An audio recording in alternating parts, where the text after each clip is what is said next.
The views expressed on Talk Real Solutions, hosted by Tyrone Thompson at talkrealsolutions.com, are the views of Tyrone Thompson and do not reflect the views of talkrealsolutions.com, YouTube, or etc. The content here belongs to Talk Real Solutions and its many contributors. Views and opinions expressed by all contributors belong to them and not talkrealsolutions.com or Tyrone Thompson, the host, or etc. All data and information provided on the site is for informational purposes only. Talk Real Solutions makes no representations as to accuracy, completeness, correctness, suitability, or validity of any information on this site and will not be liable for any errors, omissions, or delays in this information or any losses, injuries, or damages arising from its display or use. All information is provided on an as-is basis.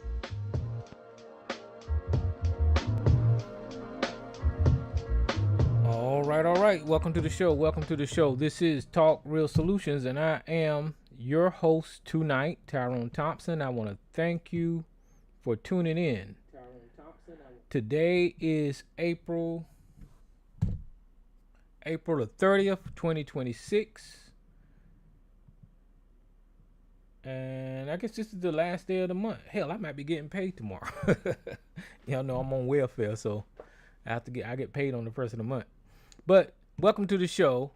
If you want to join the conversation, all you have to do is dial the number at 17179081834, and I'll open your line and I'll let you get in, but you got to push the participant code at 642-794, and I'll get you on the mic. You can say whatever you want to say.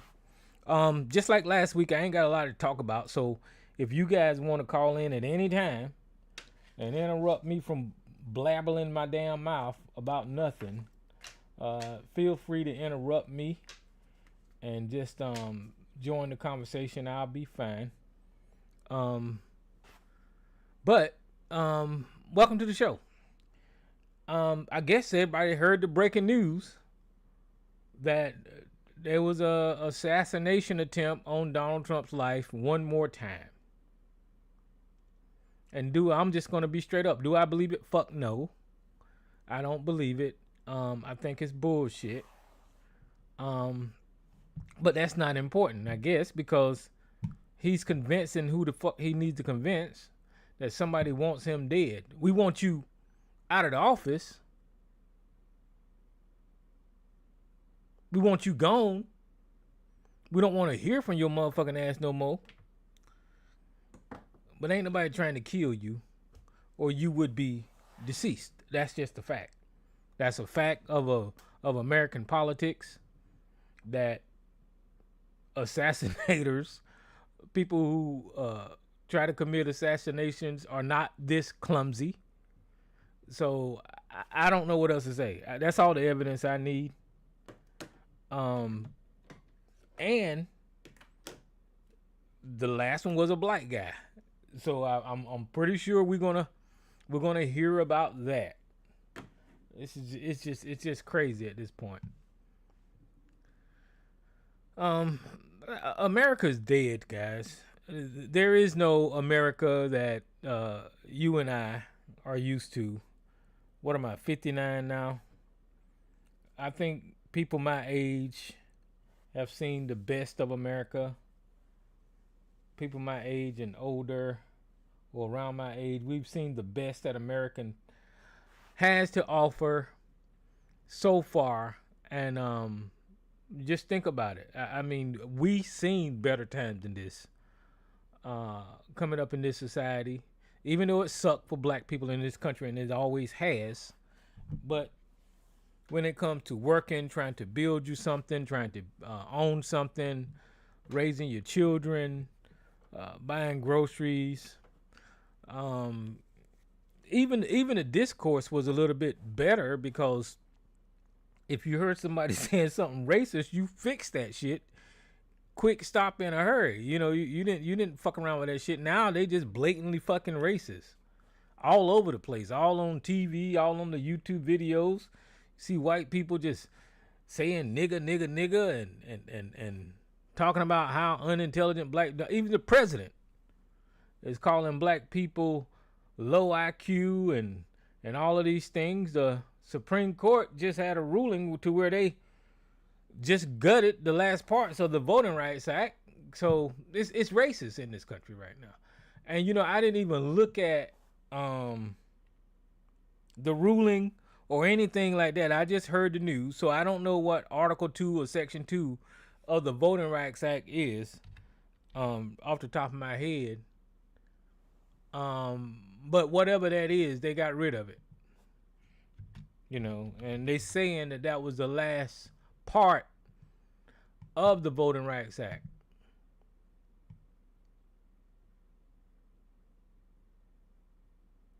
So this is what we got, guys. This is what we got, and we're gonna have to do like we always do. And as a black community, we're just gonna have to deal with this shit the way we deal with that. We've always dealt with stuff, and just continue to try to make the best out of this shitty ass country, because it is a shitty ass country at this point. You know, I know I've called in here and said time and time again how great America is and how we're the best country on the planet. I've said that over and over again, and I retract every motherfucking time I said it, because at this point, well, up to that point, I guess it was, in my opinion, the best country on the planet. But since this administration took over, this country is probably the worst in the goddamn world in history. In history, this country is racist. We're led by idiots. No one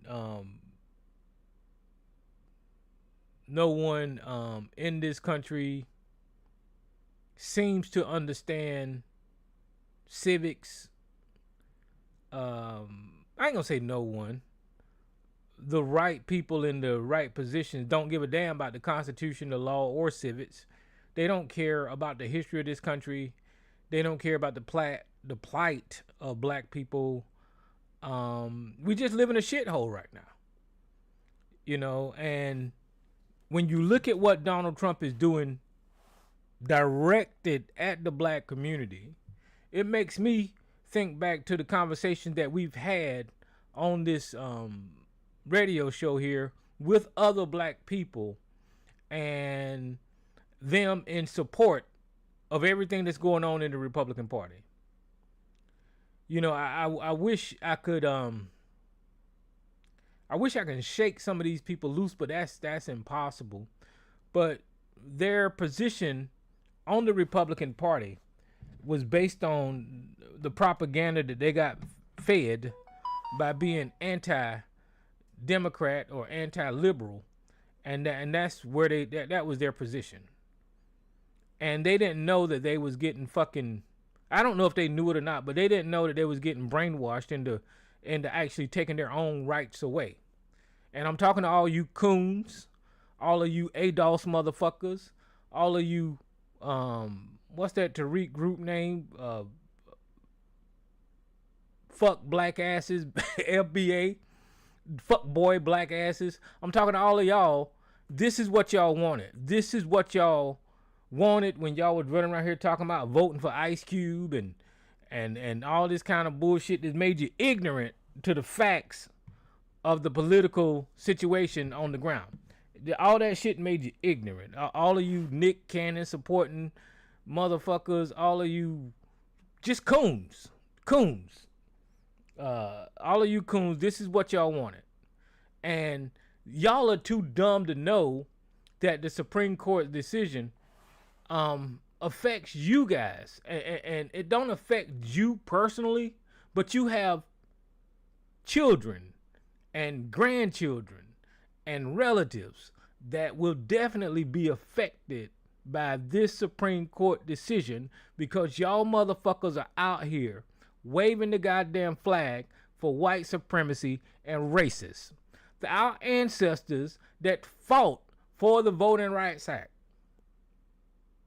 are probably rolling over in their goddamn graves, because dumb black people in this country can't see what it took to get to this position, and all of a sudden you hear somebody come on here and speak to me in favor of the racists. This is crazy.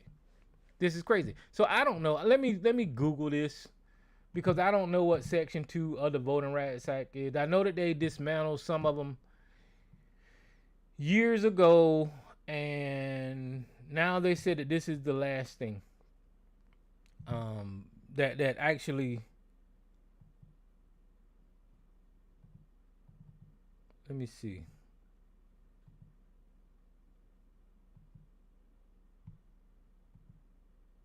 So I mean, I'll go through this with y'all because I don't know what the fuck it says, but I know that it's whatever the fuck it is.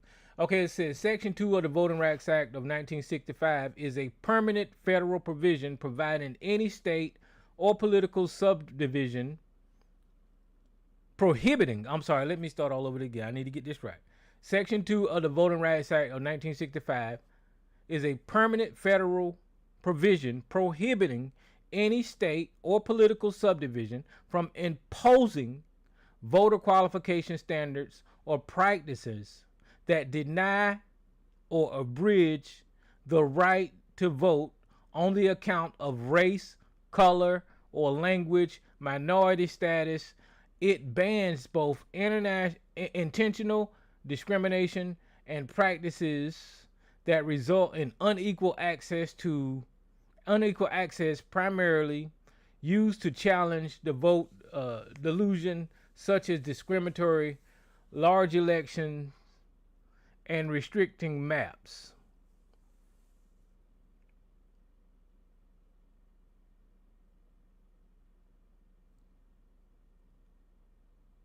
It says national applicability.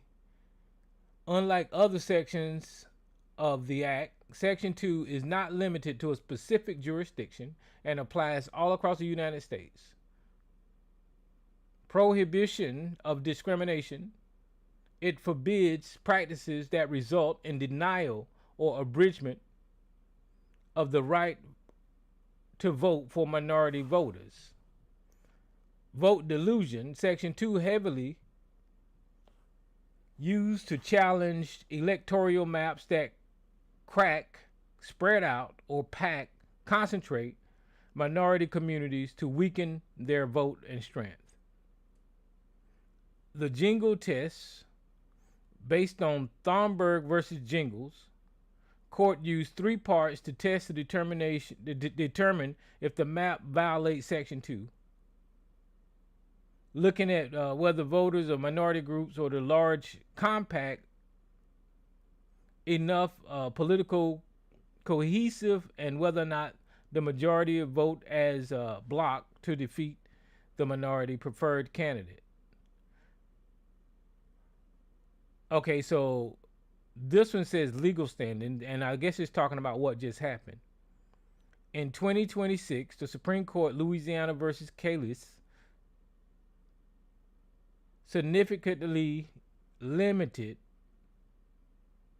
Section 2 by ruling that creating minority districts to satisfy the Act's requirement could constitute unconstitutional racial gerrymandering. So that last part, if you listen to the wording, Jesus Christ, I can't even believe it. Look, I'm not no goddamn MLK. I ain't no Medgar Evers. That's why we had our ancestors, to fight these legal battles. That's why we have black legal minds to go to court and actually make this shit make sense for the rest of America. I understood what it said, but I'm going to try to interpret it in such a way that I understand it. So what they're saying in 2026, they just undid everything that I read about the Voting Rights Act providing equal access to voting. So they just said because it uses the language of race, color, or language, then that is actually racist to point that out in the Voting Rights Act. So in 2026, they said that you can't use that language to satisfy the requirements of the Voting Rights Act. I know that's confusing, but I understood exactly what the hell they just did. And Jesus Christ, you got to be shitting me. You got to be shitting me, because this is a white racist country. It has always been a white racist country. It was founded as a white racist country that used other human beings as property. And in their efforts to use other human beings as property, they denied rights to those human beings that they was using as property and slaves, the right to participate in politics. And somewhere along the line, as rights was slowly getting given to black people, white America would not just say, okay, everything is equal, even in this country, you can have rights to the ballots and all this kind of stuff. They wouldn't say that. So our ancestors had to go and fight and amend the Constitution and say, look, you need to put it in the law that black people have equal rights to the damn ballot box.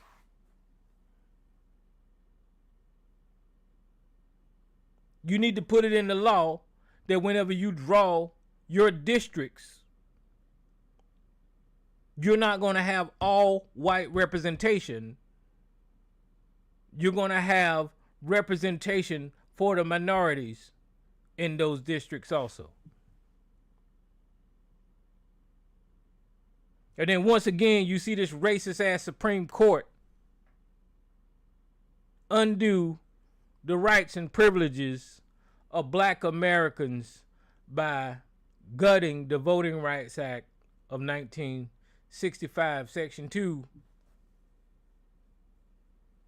So whenever this thing is implemented,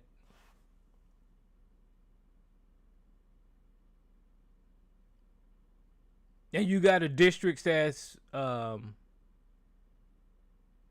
minority district,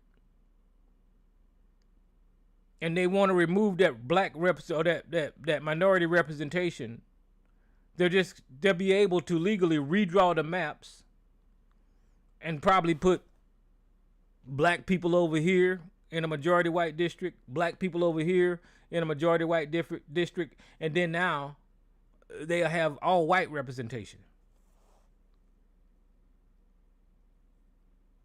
And I can guarantee you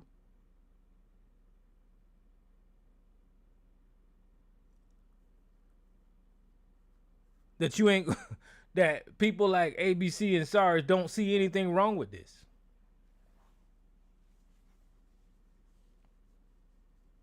I promise you they don't see nothing wrong with this, because their entire existence that I've known of in the political conversation that's been going on is listen to the white man. The white man is always right.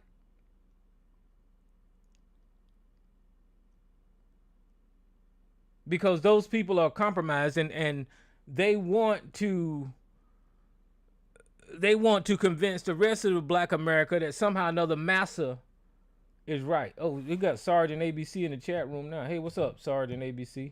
I'm talking about you dumbasses. Let me see if he said anything about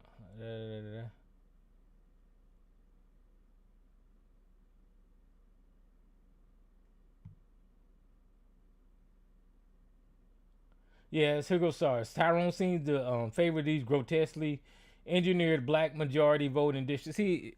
This motherfucker is a coon. I don't know. He's a coon to his damn DNA. Our ancestors gave us something. They handed America something. They handed black people a voice. So we could at least experience a Barack Obama. You know? And actually have black representation. Now I would be the first to say that the black representation ain't doing what the fuck I think black representation should goddamn do, but at least they're there.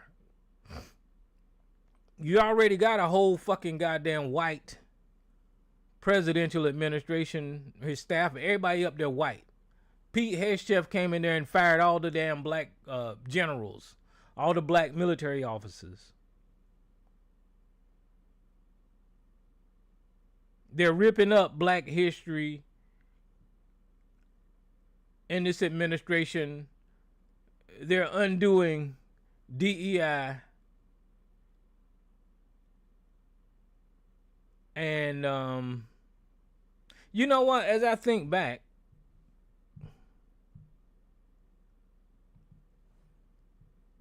all of this stuff has an evolution, right?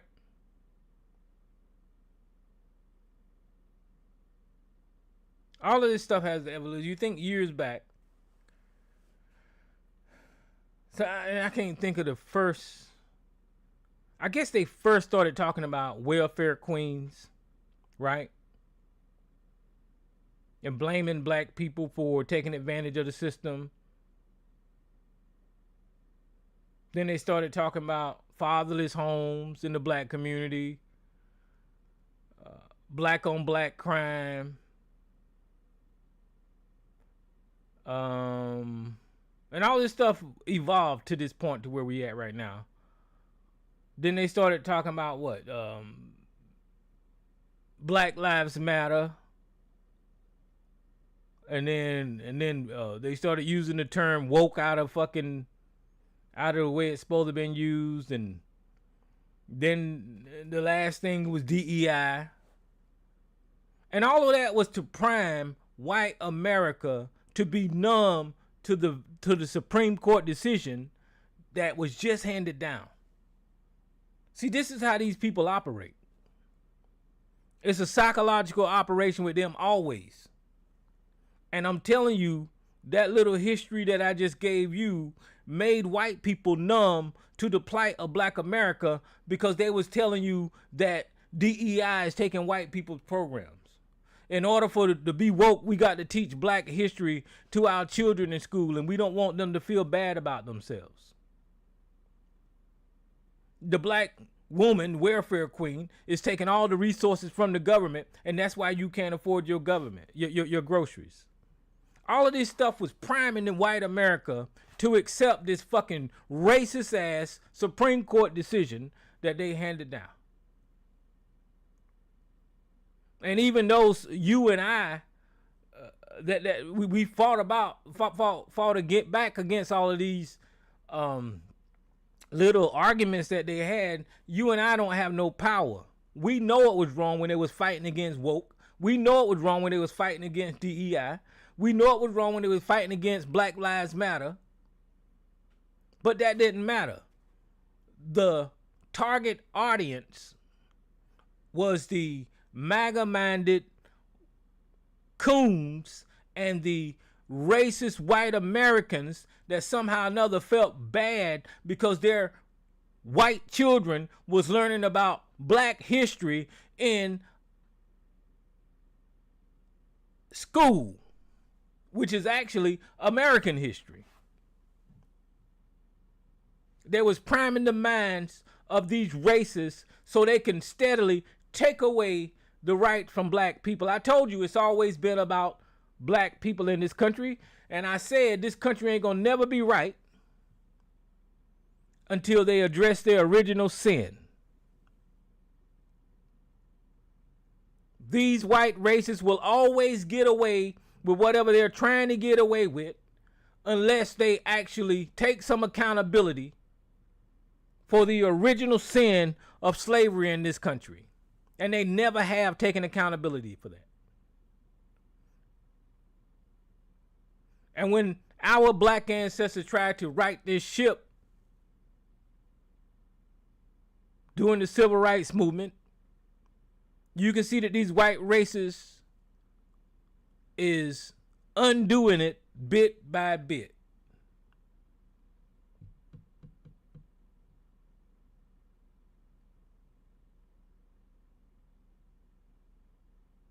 And then I told you it's always a psychological operation with these white supremacists. The Roe versus Wade decision rollback was important, but it was kind of like a test to see what they could do with the Constitution and see how much pushback they got.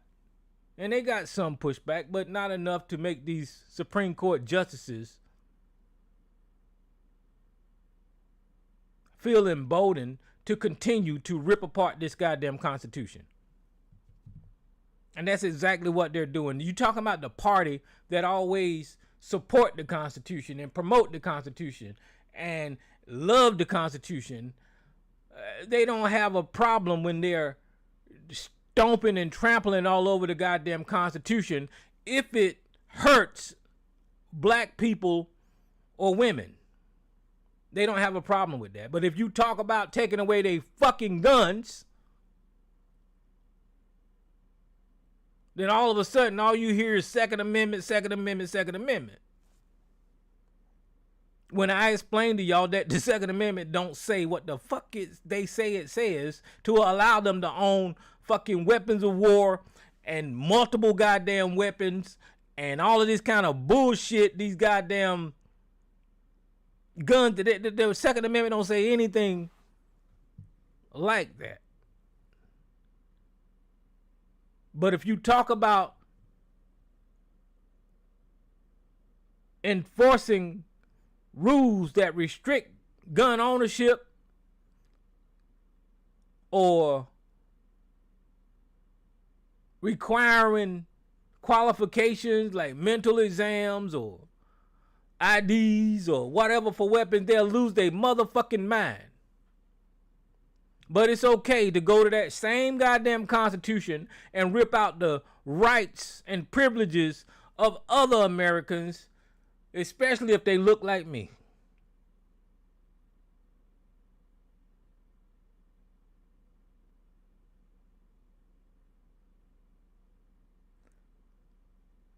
And white people ain't the only one that is a victim of this psychological operation. We have black Americans like the FBA and the ADOS and the Umar Johnson fucking club and the black conscious community and whoever the fuck else that always speaks against the Democrat Party and says that the Democrats ain't never did nothing for black people and all this kind of bullshit. Y'all motherfuckers are just as stupid as goddamn white people. Every goddamn one of you. Because instead of using your political power and uniting behind a political party to stop this motherfucking attack and assault on black Americans' freedoms, y'all pick up their talking points. Y'all pick up the white supremacist talking points. And you come and yell and scream at black people like myself for just simply telling you to get out there and vote. And not telling you to kiss nobody's ass. Just exercise your right to vote. And vote against the party that is racist, that hates you, that are stripping away your rights. You come in and chastise me for telling you to do something to help your own motherfucking self. Because the white man has programmed in your mind that somehow or another, if any message coming from a black person, then you need to say the opposite with your coon brain. Your coon brain need to follow what the fuck master says. So now you go create organizations like fucking ADOS and FBA and go listen to a motherfucking scam artist like Umar Johnson and Boyce Watkins and them telling you not to participate in politics and Charlemagne the God and all these kind of stupid ass motherfuckers You go listen to them and then come back over here. No, no, no. The Democrats own slavery, and Nick Cannon and all these motherfuckers. The Democrats own slaves. I don't want to hear shit else from you. Y'all are stupid. I always hold my tongue when I interact with motherfuckers because at one point in time I wouldn't shut the fuck up. But I hold my tongue because I don't want to offend anybody, but y'all have got to be the dumbest motherfuckers to ever walk planet Earth. You and these white dumbass country bumpkin redneck gap teeth humpback cousin fucking sister fucking people, y'all have got to be the most ignorant people that ever existed in goddamn history. You're ignorant because you elected a racist. You're ignorant because you elected a pedophile. You ignorant because you elected a sexual abuser. You're ignorant because you elected a con artist. You're ignorant because you elected somebody that is stealing money right out of your motherfucking pocket in front of your ignorant ass faces. You're ignorant because this motherfucker is killing American soldiers. You're ignorant because this bitch went to fucking war with Iran and America has lost this war in a horrendous way. You're ignorant. You're stupid. You're the dumbest motherfuckers to ever walk this goddamn earth. Sarge, you are a fucking moron.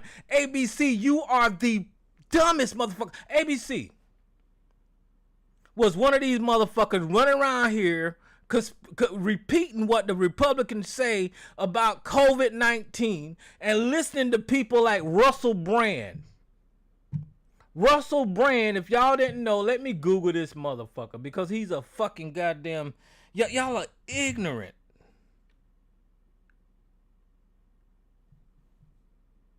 Russell Brand is this motherfucker here that got MAGA to listen to his ass and talking about COVID and all this kind of bullshit. Now, ABC, you're listening to this motherfucker and he's a goddamn child abuser, sexual assaulter. He just mentioned it on Megyn Kelly's show that said when he was 30 years old, he slept with a goddamn 16-year-old. Who the fuck follows people like this? You know that Donald Trump slept with teenagers on Epstein Island. What the fuck is wrong with y'all? It's okay for you motherfuckers to listen to these sexual fucking predators that actually have sex with children and then watch the whole goddamn United States fall and watch the end of democracy because you trying to own the goddamn libs. Y'all are fucking sick in the head. All of y'all are ignorant. Now we're in a goddamn war that this man get on TV and lie about every motherfucking day. And ain't nobody saying shit.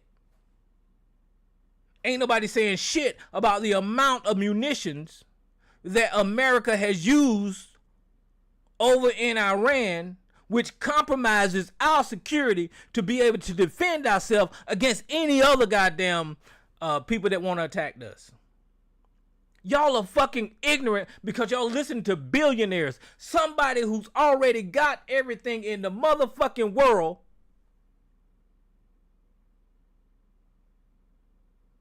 And not trying to strive to have anything. The only thing that a billionaire wants is more money. And the only place that they're going to get it from is you and I. Because they control the levers of the economy and write the policies to forcefully take our motherfucking money and you motherfuckers put them in charge. Y'all are fucking ignorant. Y'all look at a rich white man and you might as well be Bubba on the goddamn plant station looking at your goddamn massa, because soon as you see how wealthy they are, you drop your motherfucking head and shuffle your goddamn feet like a motherfucking slave. That's exactly what you do. That's exactly what you do. Y'all are ignorant.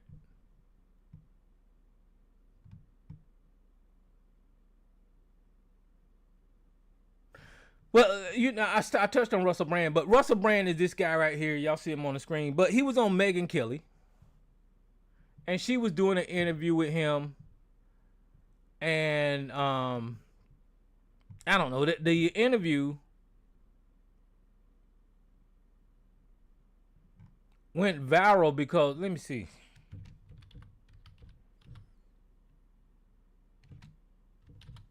Because during the interview,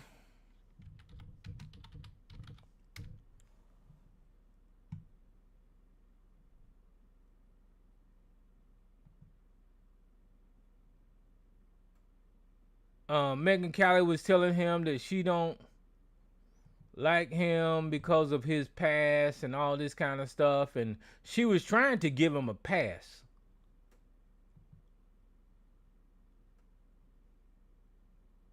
She was trying to give him a pass.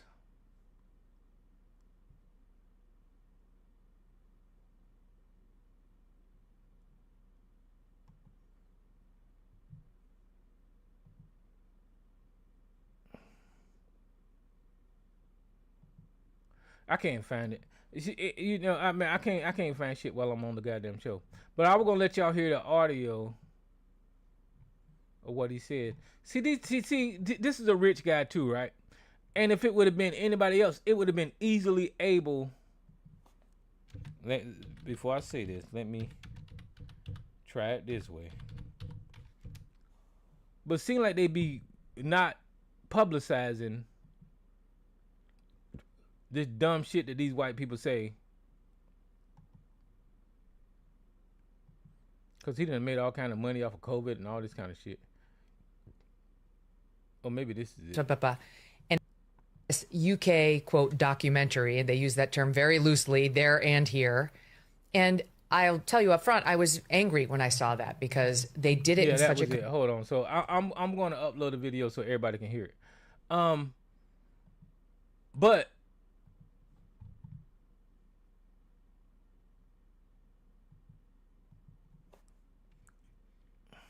I'm sorry, y'all. Y'all know I can't do two things at one time.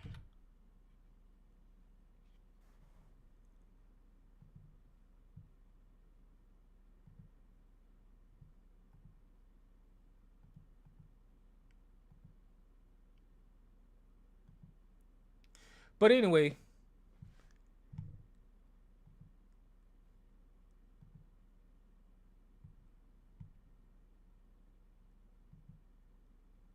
all right, it's coming.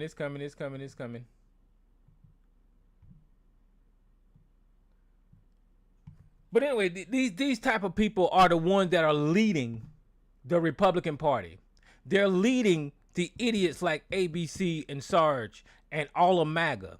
Megyn Kelly actually tried to give an excuse for Jeffrey Epstein sleeping with fucking 15-year-olds. These people are fucking disgusting. I've always said white people are the most disgusting people, the most disgusting race of humans to ever walk the goddamn planet. They're the only race of people that has ever in history tried to own other goddamn human beings. They're the only race of people that whenever they fucking pissed off, they go blow up goddamn civilizations. They're the only race of people that ever used anything like the nuclear goddamn bomb. They're the only people who use biological warfare and all this kind of shit. They're the only people who snatch resources from people to make them hungry and starve. These people are fucking disgusting human beings. They don't care about humanity. But here is Russell Brand on this audio. I'm going to try to sync the audio with Megyn Kelly talking. Then came all the allegations, the alleged sexual assault and rape and and it first came in this UK, quote, documentary, and they use that term very loosely there and here.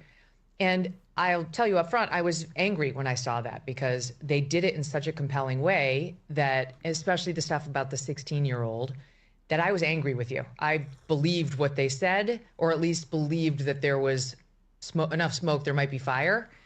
And said to the audience at the time, the conservative movement doesn't need somebody like that.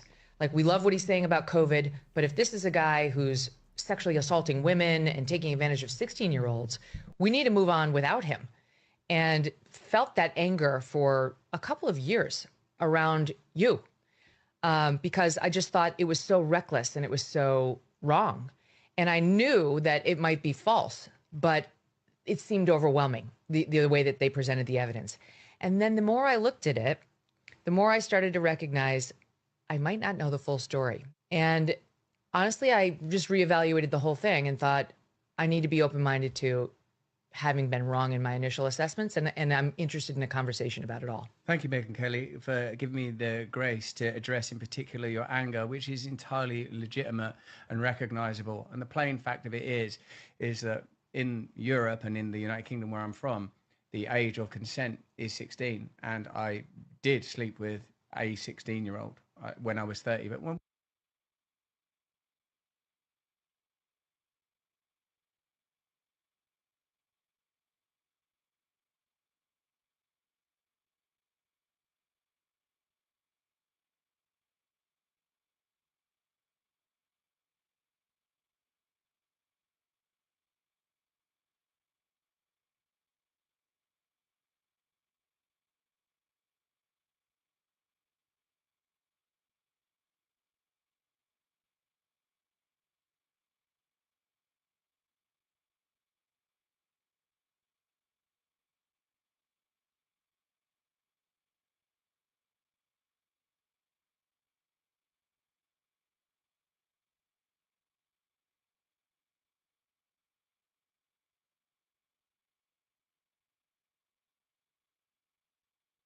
in Europe and in the United Kingdom, where I'm from, The conversation about it all. thank you, Megyn Kelly, for giving me the grace to address in particular your anger, which is entirely legitimate and recognizable. And the plain fact of it is that in Europe and in the United Kingdom, where I'm from, the age of consent is 16, and I did sleep with a 16-year-old when I was 30. But when I was 30, All right, so y'all heard him. I played it twice, so y'all can hear him. But she gave him all kinds of goddamn excuses. She tried to blame it on the UK propaganda. She tried to say that, because he said something against COVID, that they was coming after him and attacking him with all these allegations. But because he's a fucking savage and one of the most disgusting races of people that ever walked the goddamn planet, he boldly says, because in the UK, the age of consent is 16, that he slept with a 16-year-old when he was 30. This is the party of family values. This is the party of Christianity. This is the party that always criticizes everybody else whenever they go dig into other people's sex lives. Then they criticize them. But these people are sitting on fucking public airways telling us what Christians think, what the party of the family values think, how Megyn Kelly, this stupid ass bitch, racist piece of shit, is excusing child fucking molesters. This is the Republican Party. And white people are so motherfucking ignorant and racist that they don't give a fuck about no goddamn children. They don't care about these men that represent them molesting children, taking advantage of children, and all of this kind of shit. Now, Russell Brand said it was 30 years old and this child was 16. And I don't know how old he is now, but let me find out right quick.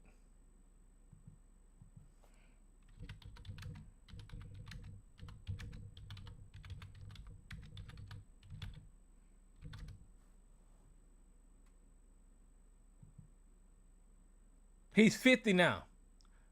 So he was a full goddamn grown adult 20 years ago. And 20 years ago, he was just as popular. And what does that mean? That means that because he was popular, he had influence over a goddamn 16-year-old. And he most likely convinced that child to do things that she wasn't wanting to do or wasn't able to make up her mind about. He took advantage of a 16-year-old, because if you're a 30-year-old and you rich and powerful, then you will be able to convince children to do certain things. And the child, because she's 16 years old, ain't fully matured. This is how sick these motherfuckers is. But they was listening to this motherfucker about COVID. That's why you got people like ABC taking goddamn horse pills. That's why you got people like Sarge that took the goddamn vaccine and then came on here and argued against the goddamn vaccine. They fucking these people minds up. There's something wrong with y'all. I'm gonna play the rest of this audio though.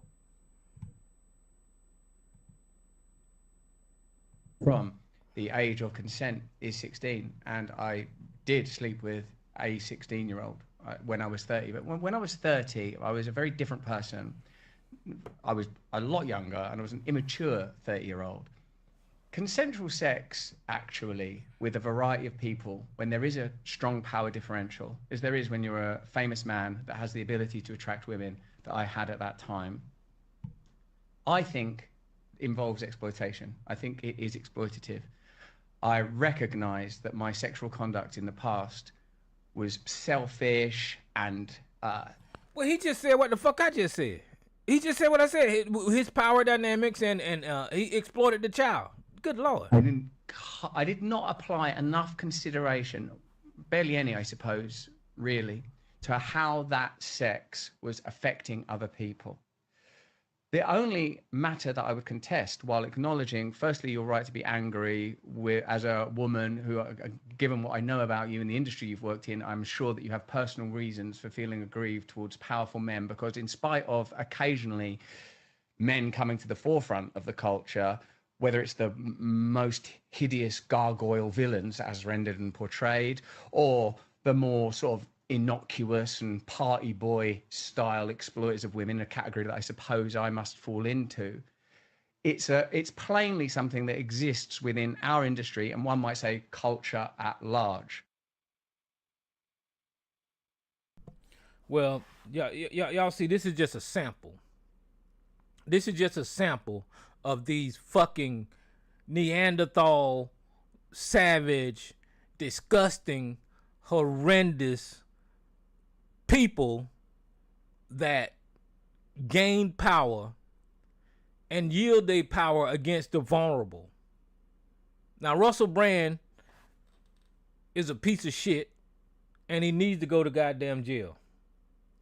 But that was just an example of the rich white men that we got running the American government. The rich white men that we got running the American government is 10 times, 20 times worse than that disgusting shit that we just heard. Donald Trump is the #1 suspect of being the most disgusting motherfucking human in the history of mankind.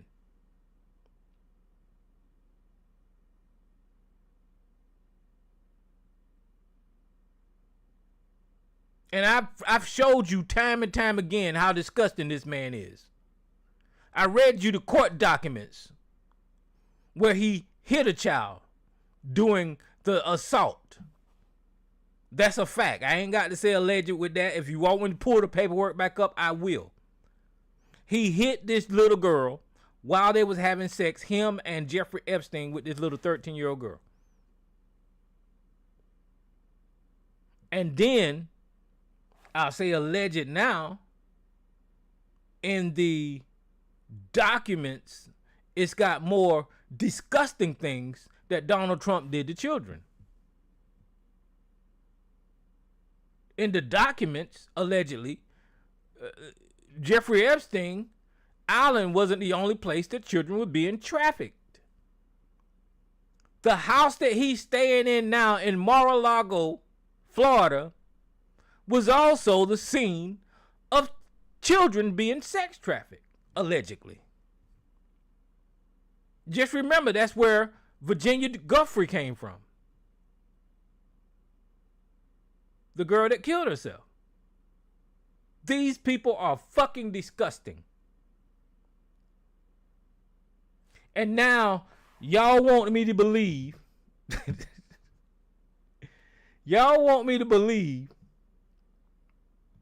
that at the White House Correspondents' Dinner,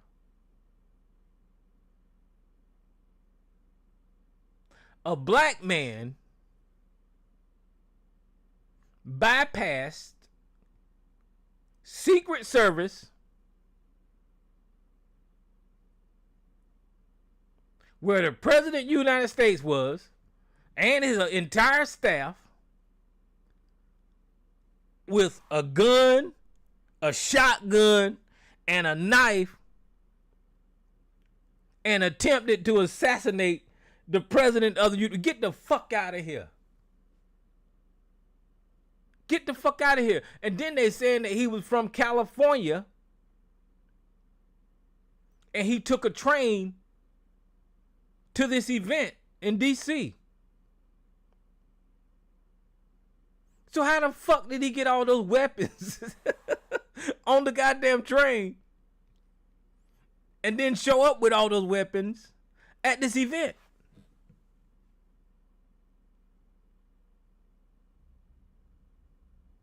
Yeah, listen, I don't know. I don't trust the FBI. I don't trust any government agency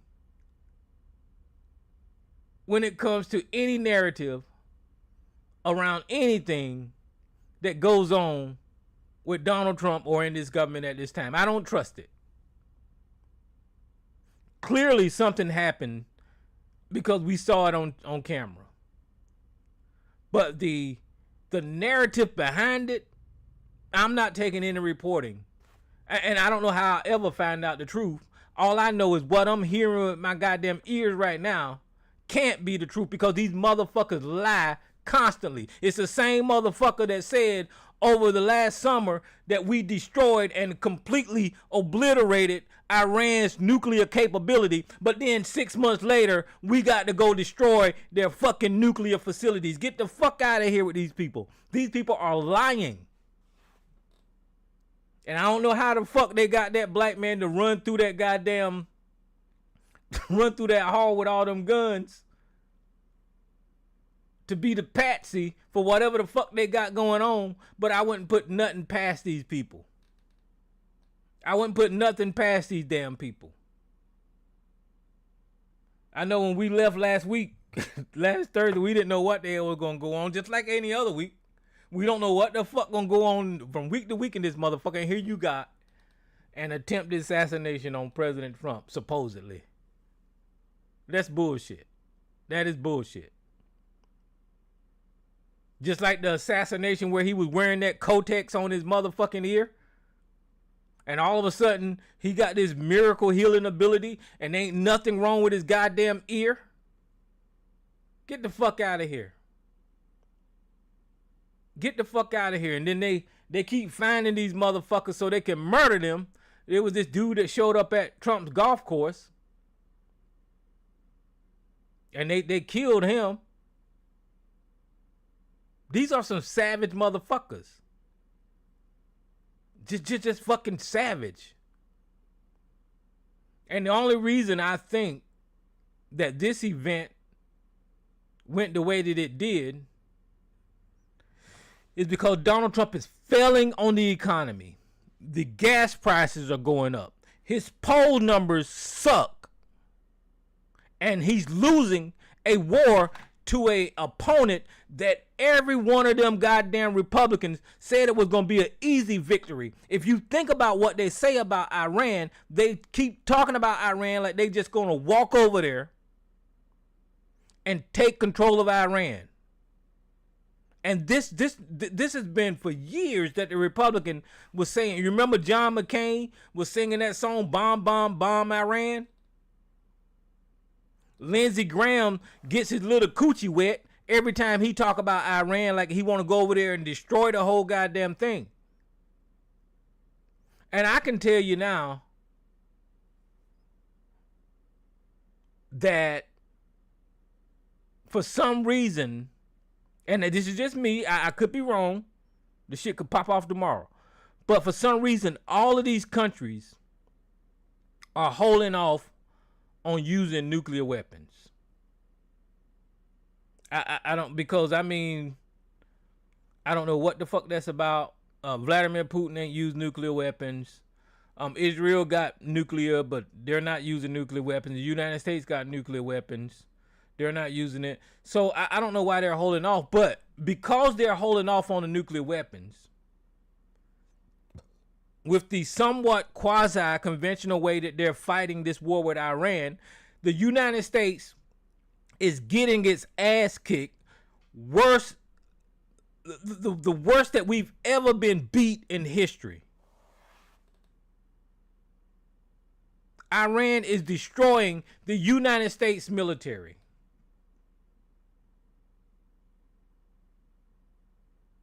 Donald Trump moved all those goddamn troops into that region, but he know if he send one motherfucking troop over there, then it's going to be a fucking bloodbath. It's going to be another fucking Omaha Beach. Ain't want that Omaha Beach in World War II where everybody was getting fucked up.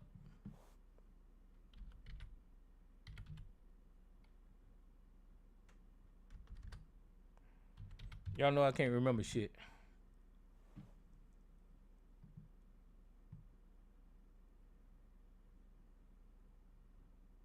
Yeah, Omaha Beach is the landing near Normandy in northern France where the Allied forces. Yeah, so it'd be another Omaha Beach. They know that. And you think his polls is fucking sucking now? You wait till all them damn soldiers start dying.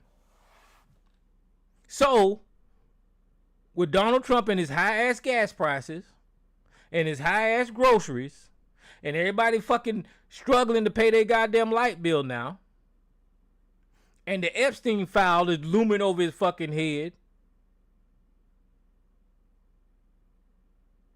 and he's never been to a fucking correspondence dinner in the history of being Donald Trump, he set this shit up.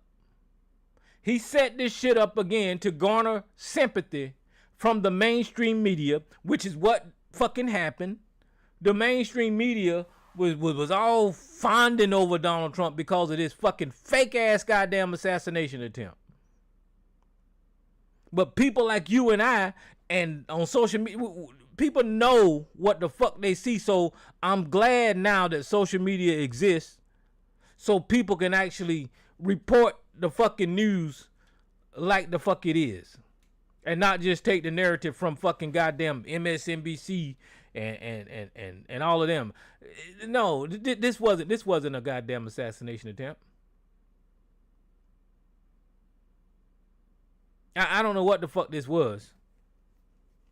I don't know what it was. I seen him on 60 Minutes or CBS or some goddamn word with Norah O'Donnell. And she read him a question about the patsy. Ain't gonna call him no assassinator. Assassinator. The patsy said in his letter, in his manifesto, referring to the damn Jeffrey Epstein, and he got all upset because she asked that goddamn question. But she didn't ask him. She wasn't asking the question referring to him. She was just reading what the manifesto was. And Donald Trump got all pissy hot at this lady because she mentioned Jeffrey Epstein. Donald Trump, you are a fucking pedophile. Donald Trump, Jeffrey Epstein was your friend for over 10 goddamn years. Donald Trump, there is photograph after photograph after photograph with you Jeffrey Epstein and Ghislaine Maxwell and your fucking whore ass wife in pictures.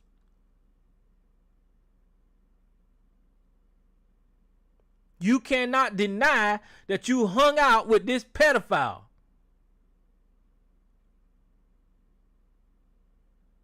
And because y'all hung out together, it is safe to assume y'all were in the same social circles when it came to certain activities.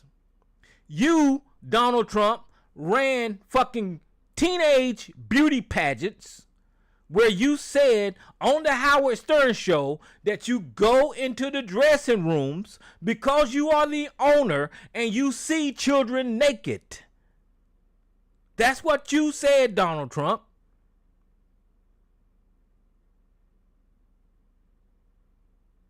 It is safe to assume that something happened with you and that other pedophile. Because Virginia Giuffre, you said on Air Force One that she worked in Mar-a-Lago as a fucking teenager, massaging grown-ass men, Donald Trump. And then you made up this fucking lie about Jeffrey Epstein stealing a 15-year-old from your goddamn Mar-a-Lago goddamn house. You cannot disassociate yourself from this pedophile behavior. I don't know what the fuck MAGA is missing.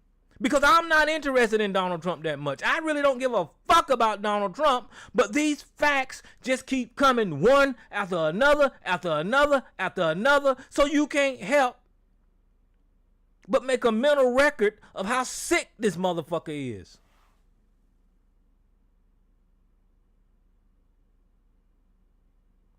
And he's got full control of the United States government.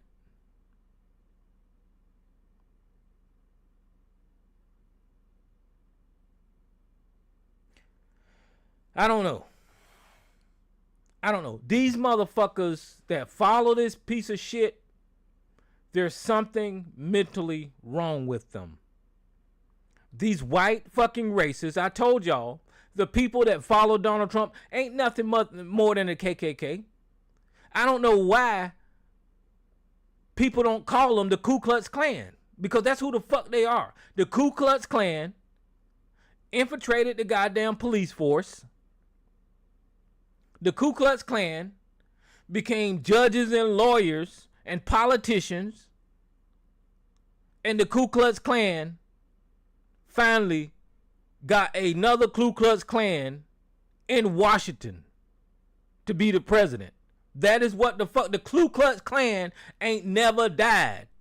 They just stopped wearing them goddamn white hoods. That's who's in charge of the American government right now. That's who MAGA is following. And MAGA is just you see, more people accept the phrase MAGA than they would the KKK. So it's just a rebranding of the KKK. That's what MAGA is.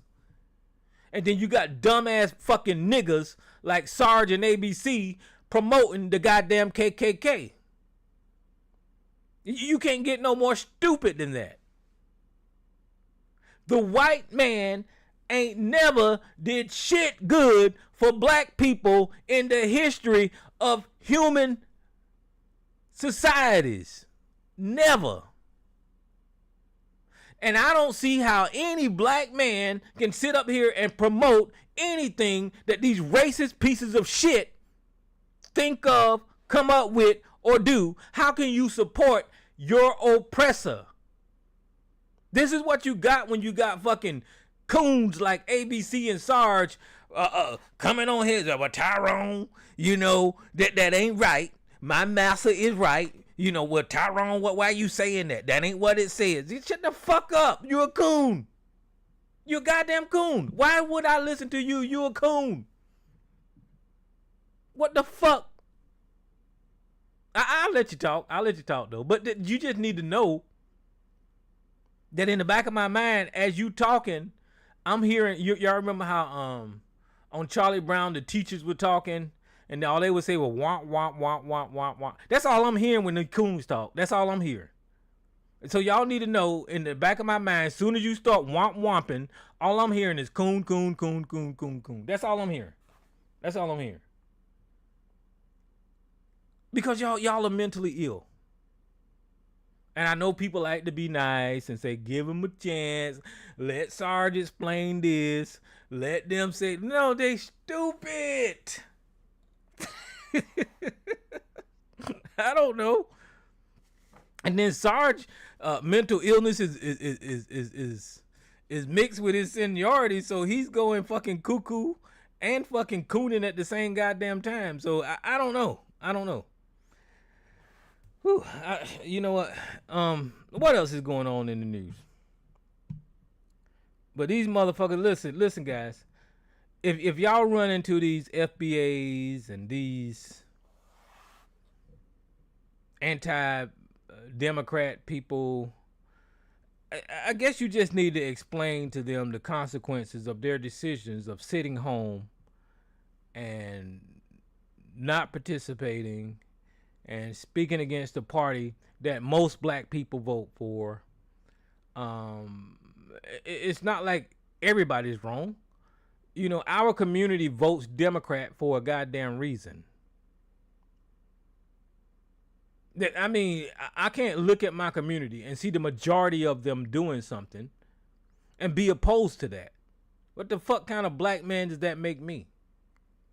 You're telling me that my community is in unison doing something, and I'm going to oppose what the black community is doing. You're a fucking sellout. Now, whenever they're voting for Democrat, you need to find your reason or policy that you support, that the Democrats support, that'll give you a reason to go to that damn ballot box. You ain't got to vote for them the same reason the goddamn church vote for them. You ain't got to vote for them the same reason that Maxine Waters votes for them. You ain't got to vote for them the same reason that Gavin Newsom votes for them. You got to find your policy, your reason to go vote for Democrats. You don't need to vote Republican. Ever. Because you're going to end up the way we are, where our rights are getting stripped from us. Systematically, black people in this country have less rights than we did before Donald Trump came into office. That is a fact. That is a fact. So I don't want to hear that this country is not racist. Pull yourself up by your goddamn bootstraps. I don't want to hear that racism is over with and slavery was a long time ago. That's some bullshit. That is some straight bullshit. Every situation that we're facing today is a result of them capitalizing off of the social disadvantagement that they put black people at. That's everything that they're doing. Everything that they're profiting off of, because we have been socially disadvantaged, because we have been counted out when it came to property, because we have been counted out of the education institutions, because we have been counted out of all of these things. That's why they move forward. They have to step on us in order for them to achieve anything. That's a fact. That is a fact.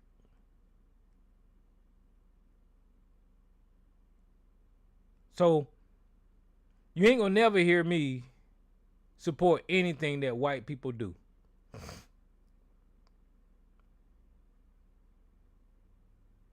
Never. And Donald Trump, and because it's almost a good thing that Donald Trump is in office, And I'm saying that to say, because every time I would talk about racism and what white people do and how fucking violent and evil and nasty and disgusting and horrendous they are, I would have to almost go dig and actually prove my goddamn point. But all I have to do now is point to the last news cycle. You know, to show you that these people are violent and savages. Look at how many people they done killed in Iran for no goddamn reason. This is the United States of America. These people are savages. Look at the lies that they tell every goddamn day about the Ayatollah in Iran. These are fucking savages to justify them using bullets and bombs to murder people. These are fucking savages. There is nothing that this white society can tell me, because we've been going through it. We've been going through it, generation after generation, century after century. We've been sitting on this side of this narrative, dealing with all the bullshit that comes from these goddamn races. Donald Trump literally drove a bulldozer through the White House. And these motherfuckers ain't said shit. And then he lied about having donors pay for this ballroom. And then the other night after the assassination, all of a sudden, they're talking about us, the taxpayers, paying for this bullshit ballroom. This guy's full of shit. But you won't hear these fucking goddamn coons and MAGA coons say any goddamn thing against their fucking God. It is ridiculous. You know, so I just throw up my hand. I just do shit around the house. You know, I gained a lot of weight lately. And now I've been starting to lose weight again. You know, I gained weight because I've been dealing with some things. My health ain't been too good. So I had a back surgery. You know, I had other illnesses that caused me not to do things and all this kind of stuff. So I'm at a point now to where I'm trying to get back down to where I was. I got all the way up to 210 motherfucking pounds. You know, because I couldn't move and all this kind of stuff. And then this morning I was at 188. Because I ain't thinking about none of this bullshit that's going on in politics. I'm out here eating under my carbs and trying to walk and eating all my vegetables and my fiber and making sure that I eat the right thing. You know, I'm getting back on that train to what I did before to lose all this weight. And this time it's kind of hard because I can't lift shit because my back fucked up. But I'm making it happen. And I was thinking about taking that goddamn what they call that GLP-1 shot. I don't know if y'all heard of that or not, but everybody's taking this damn shot that says it suppresses your appetite. You know, I guess I'm looking for an easy way out. But anyway, I'm making progress. So hopefully in the morning I'll be 187, and then I keep going down and going down and going down and getting back where the hell I was. But like I said, this political shit, I mean, it would just fuck you up. It'll stress you out. It'll make you it'll drive you crazy. Hey, what's up, brother Joshua? Hey, what's up? What's happening? Yeah, man, that GOP, my doctor had me on Mount Drury. Mount Drury had a GLP in it. Okay? Now, what it does, it takes the weight off because it did me. It took me down to 178. Where you start at? How much did you weigh? I was at 204. Good Lord, you big, man. You're not a tall dude. You was 204? I was 204. No, but I was 204. It didn't look like I was 204, but when I got on that damn scale, I was 204. Yeah. But at least it's working for Yeah. you. So, It's working for yeah. you. But what it does, the after effects on it, it will suppress your sexual appetite. It does that.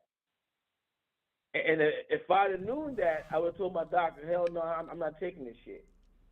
Nah, man. Listen. People got a misconception about being overweight, and just listen to me for a second.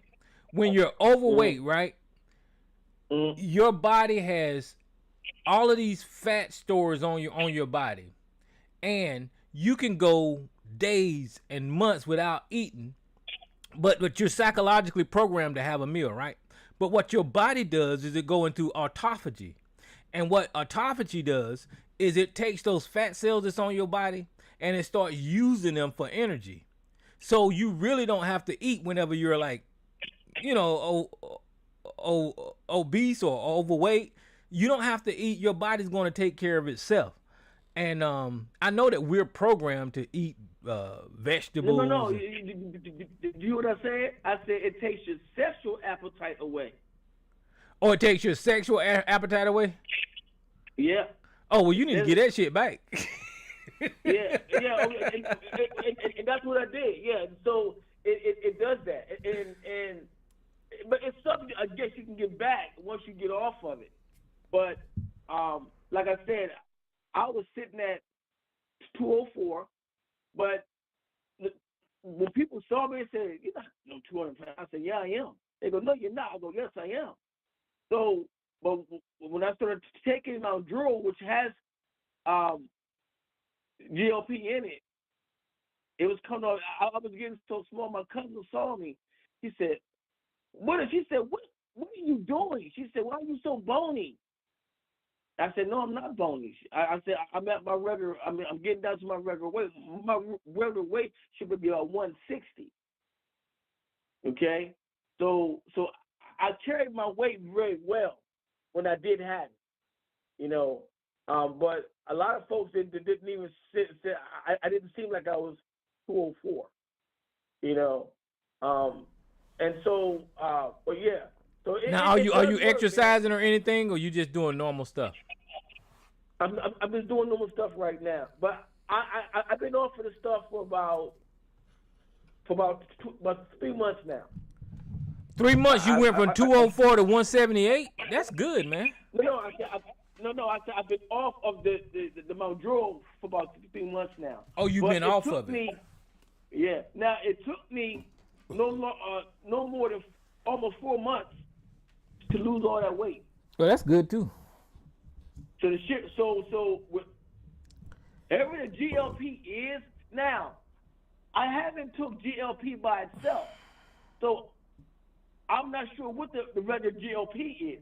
Well, they got different brands. They got different types. Right. Yeah. Yeah. Right. Yeah. So I took him in, and my weight, that the weight I did have was falling off me like it was a melted marshmallow.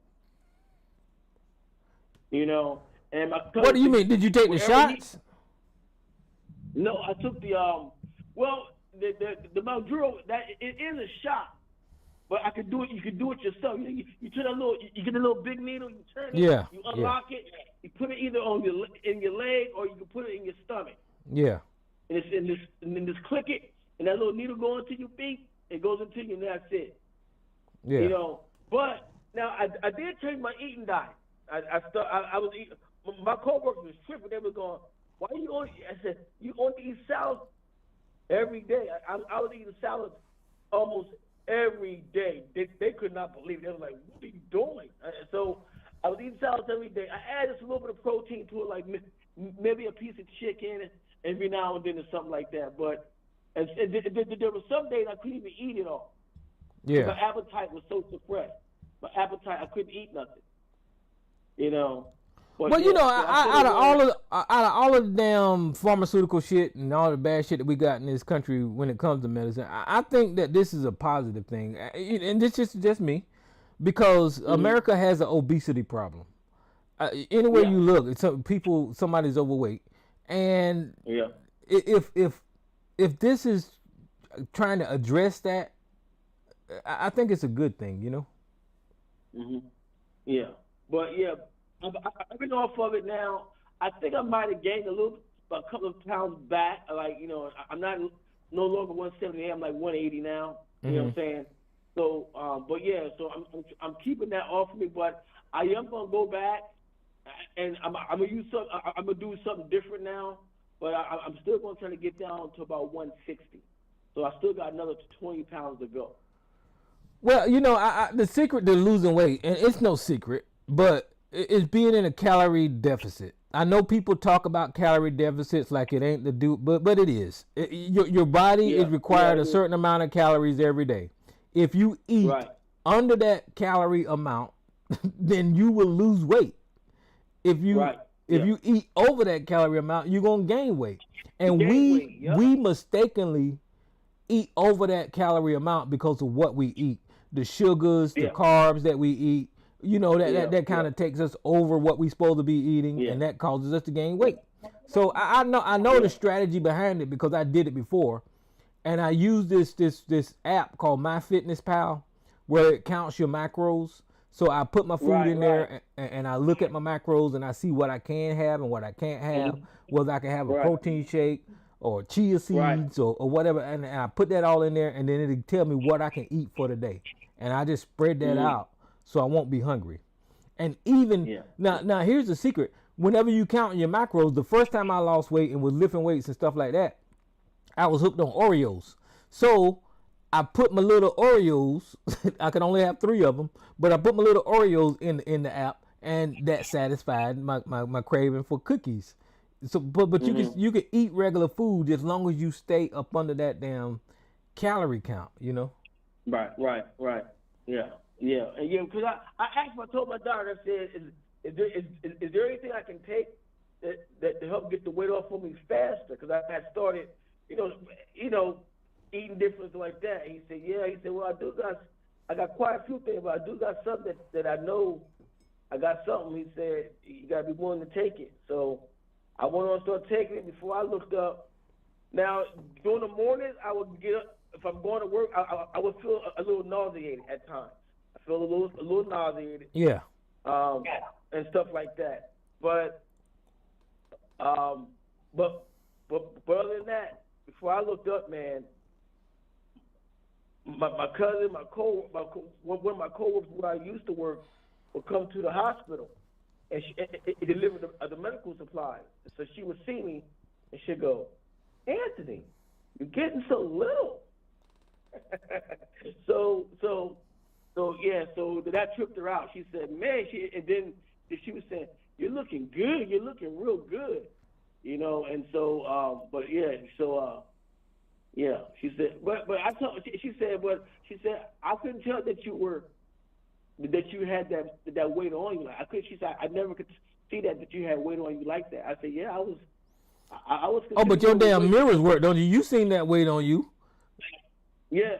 Oh. I said, but I told her that, yeah, I was overweight according to my size, the chart, and all that. I was overweight, and and she's like, wow. I said, yeah, I was overweight. I said, a lot of us are overweight. We just don't know that we're overweight. So yeah, but don't let them people know. The people that say you getting skinny and you looking sick and all that. Don't let that shit bother you, man. That's what I had to. That's what I had to learn the first time. Is that whenever you lose weight, the first thing people gonna say is, "Look, you look like you sick." Now, fuck all that. You look like you fat. So. Right. So yeah, man. So but yeah, the GLP. Like I said, I've been looking at different ones. Because I think the GLP, it can be a good, like you said, it can be a good thing, but it needs to be more study on, like I said, because when I read on the GLP, the Mounjaro that's in the GLP net, when it says it will suppress your sexual appetite. I said, shit, I don't want that. Well, I mean, there's different brands. Maybe that one that you got does that, but I know that there's this. You see them everywhere. It's called Hims. This GLP-1 by Hims. There ain't nobody had no complaints like that about that. I got that. I got that one about a year ago and never used it. I got it about a year ago and never used it. Well, maybe that one don't do the same thing, Right, yeah, maybe it does. And that was like $99 when I brought it. It was like $99 when I brought it. Yeah. You know, and but yeah, so but getting to this well, you know, again, man, our people don't realize the danger that we're in, and I kept saying that a long time. I kept saying we were in danger with this dude in office, and his administration, and them judges that he done appointed. That damn John Roberts, that damn Roberts, you know, he's from Alabama. You know, that's where he got started. And they say he's always been opposed to black political politics. He's always been opposed to it. And so the stuff, some of the things that he's doing, which is strange, because sometimes he'll vote against Trump, and sometimes he'll vote for him. So it's been strange with him, but he's been a racist. He's been the catalyst on a lot of these things are getting pushed to the Supreme Court, and the stuff that happened down in Virginia was very wicked. What they did down in Virginia, well, the Democrats actually won, but the judge came back and appealed it and reversed it. Yeah, I think that was in Virginia. You see, as far as the redistricting was concerned. Mm-hmm. And this wicked-ass judge, he came back and reversed it. So now those folks that go back to court and fight these bastards again in court, because he reversed it. Little sore losers. You see. So yeah. But yeah. It's one of those things, man. But we are in danger, bro. We're in some big danger right now, man. You know, we're in some big. I mean, you know, what went on in Louisiana, what's about to go on in South Carolina, what's about to go on. I mean, you know, they with this redistricting and all these things, which are really, what they only did was just reverse it. But what I would ask them, if I was a lawyer, I was saying, none of these districts that are predominantly all black do not affect the outcome of white voters. It doesn't. Look around you. It doesn't affect them. So a white person wants to have control of a predominantly black district. He want to have control over that. That's insane. Why would you want to have control? Why is that important to you? Well, that's the nature. That's the nature of white people. They want to be right. They want to be in control of everything. They don't want you to make no decisions. They don't want you to have a job. They don't want you to have a job better than theirs. They don't want you to have a car better than theirs, a house better than theirs. They want to be able to. That's just the way that this country is. Right, and basically that gives them the voting power and the voting block. So that way, this bastard can continue so the Republicans can get more seats, and that's part of what they want to do, to make sure that these Republicans can get more seats, so he can get more power and keep doing what he's doing. And then if they get the way they want to get it, lights is out. If he gets this the way he want to get it, it's over. You see. But but yeah, man, it's insane. It's really insane, and this is why I don't understand why some of these folks, you know, just like when I was dealing with ABC on the phone Saturday night when he was dealing with when they was attacking Southern Poverty Law Center, I said, and I was shocked that he was so willing to believe it. Because he's a coon. He is a coon. I was really shocked that he believed it so fast. I'm like, I said, no. I said, they're lying. I said, it's no way to me that they will have to fake anything. I said, all organizations like that work with law enforcement, which they do, they work with law enforcement, they all have informants to go to these groups that hate and try to watch them to see what they're doing. They all do that. the United States government has informants that will inform on you if they think you are a danger to, quote, the system. They're going to come and inform on you, or send someone to inform on you. That's how it works. They will all do that. The FBI, they send informants after you. Well, want to know, what you doing, or why you sound the way you talk, or talk the way you talk. They do that. I'm like, so it just baffled me that it's that quick, because he heard that. And during the press conference, that bastard, he couldn't even tell them when they asked him. And said, well, he said, well, the grand jury, they caused, they gave them the indictment. The indictment is only 11 count indictment. That's only 14 pages long. That's nothing. I'm shocked that the judges even allowing this. They should kick it out and say, you got no cases. 14 pages? That's it? The way that they were talking, I thought they had 50 to 90 pages. Yeah, but see, ABC hates everything that's black. And the Southern Poverty Law Center fight for civil fucking rights. That's just the bottom line. If your civil rights is violated, that's what the fuck they fight for. And usually it's black people's civil rights being violated.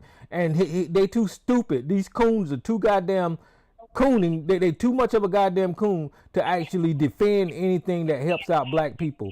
And because they went through the courts and legal matters for black people, I mean, that's a terrible thing that they're attacking us. That's part of the whole thing where they're destroying what black Americans have access to in this country. And you're right, and they're destroying all the organizations that at least had some protections, like the Southern Poverty Law Center. The NAACP is next. They're going to go after them. They're going to get them out the way. They're going to go after them. They're going to go after the Urban League. Yes. Have these organizations been always perfect and good and did everything? No, they haven't.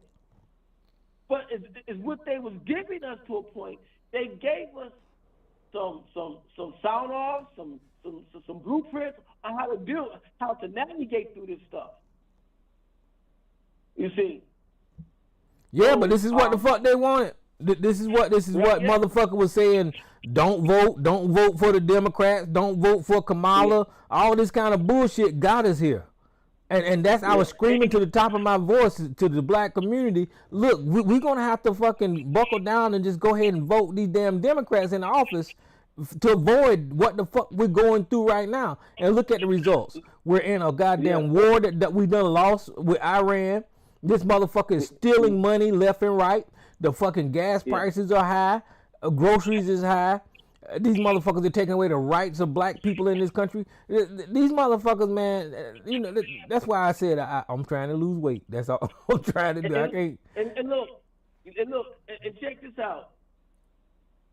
It's getting so bad that the four Republicans left the Republican Party about something.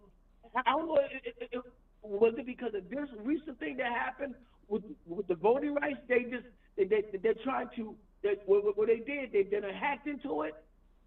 But what's the one all four of them left. But they were Republicans. All blacks, they left.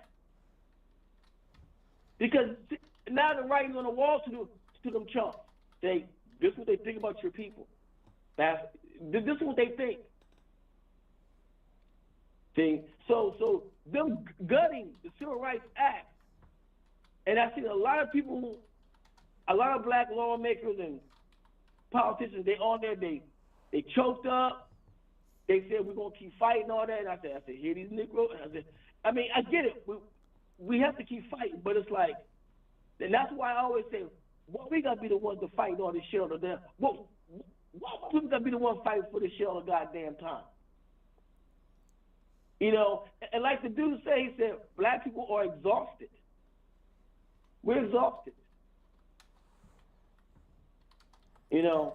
So yeah, I mean, what can we do? I mean, it's a smart thing not to go against this administration that is based in violence, and they will kill people. So I'm glad the black community ain't standing up against Donald Trump because they're gonna get murdered. They're gonna get locked up. That's what's gonna happen. That's just a fact. Yeah. And the dude from the guy that so-called that little fake shit they pulled down at the White House with the gun. And I know in real life. I mean, it supposed to be Secret Service would have shot that mug dead. Straight up, they'd have shot him dead.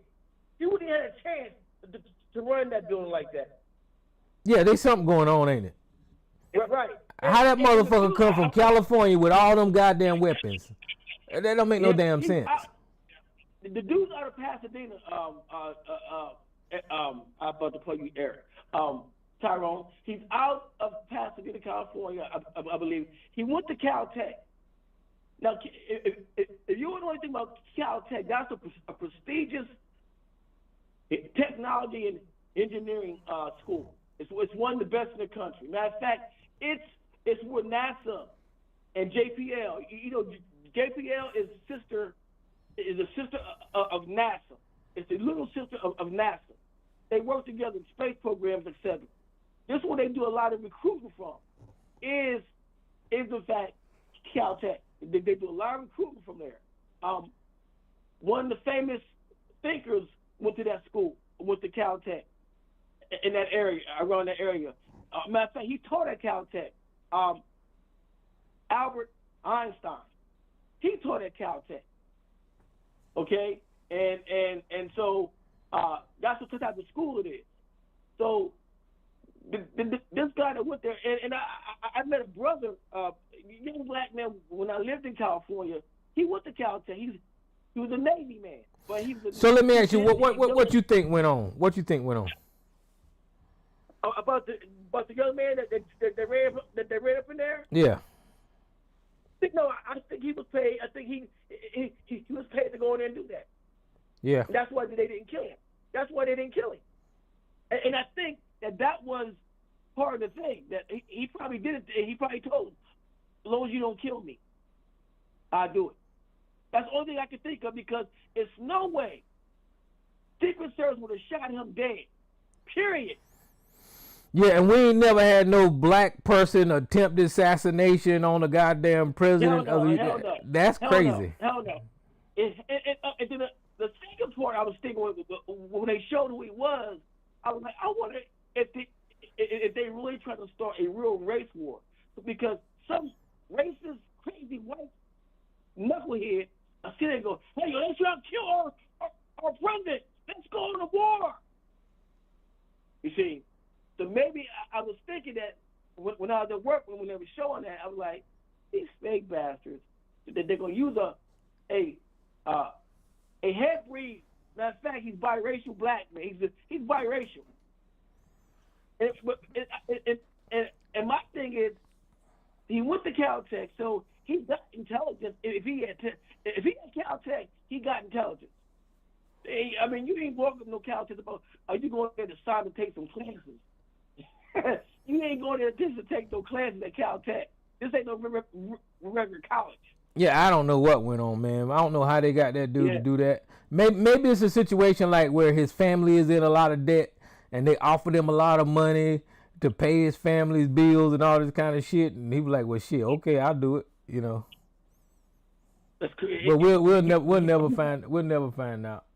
No, hell no, you never find out. You probably never see him again. Most folks probably never see the guy again. Yeah, we ain't heard from that motherfucker that shot Trump here, or supposedly shot Trump here. I think that was fake. All that was fake, man. Yeah. That was fake to me too. I've been saying that too. That was fake. That was fake too. And I don't believe, to me, and this is the way I'm thinking, and I don't believe he's dead. I thought that the death was fake. I thought they faked the death. I thought they faked that. Yeah, because Trump doing bad now, with that Iran war and the economy doing the way it is, his poll number sinking. So every time he was like okay, so the one with Buckner where he shot his ear, he was falling in the polls behind Kamala Harris, and then they took the shot at him. So that kind of gave him credibility. So now with the war and the economy sinking and he got low poll numbers, here we come again with assassination attempt. And then people that kind of help his polls or whatever. This dude full of shit. Right. And like I said, I don't. A real assassin would have got his ass straight up. A real one would have got it. Yeah, and you got all these Secret Service up there. All these damn Secret Service. All these people with guns. And you tell me that motherfucker do a goddamn ninja run through the motherfuckers. That's crazy. Right. You ever seen them ninjas? You ever seen them ninjas running on cartoons? That's how he look like he run through there.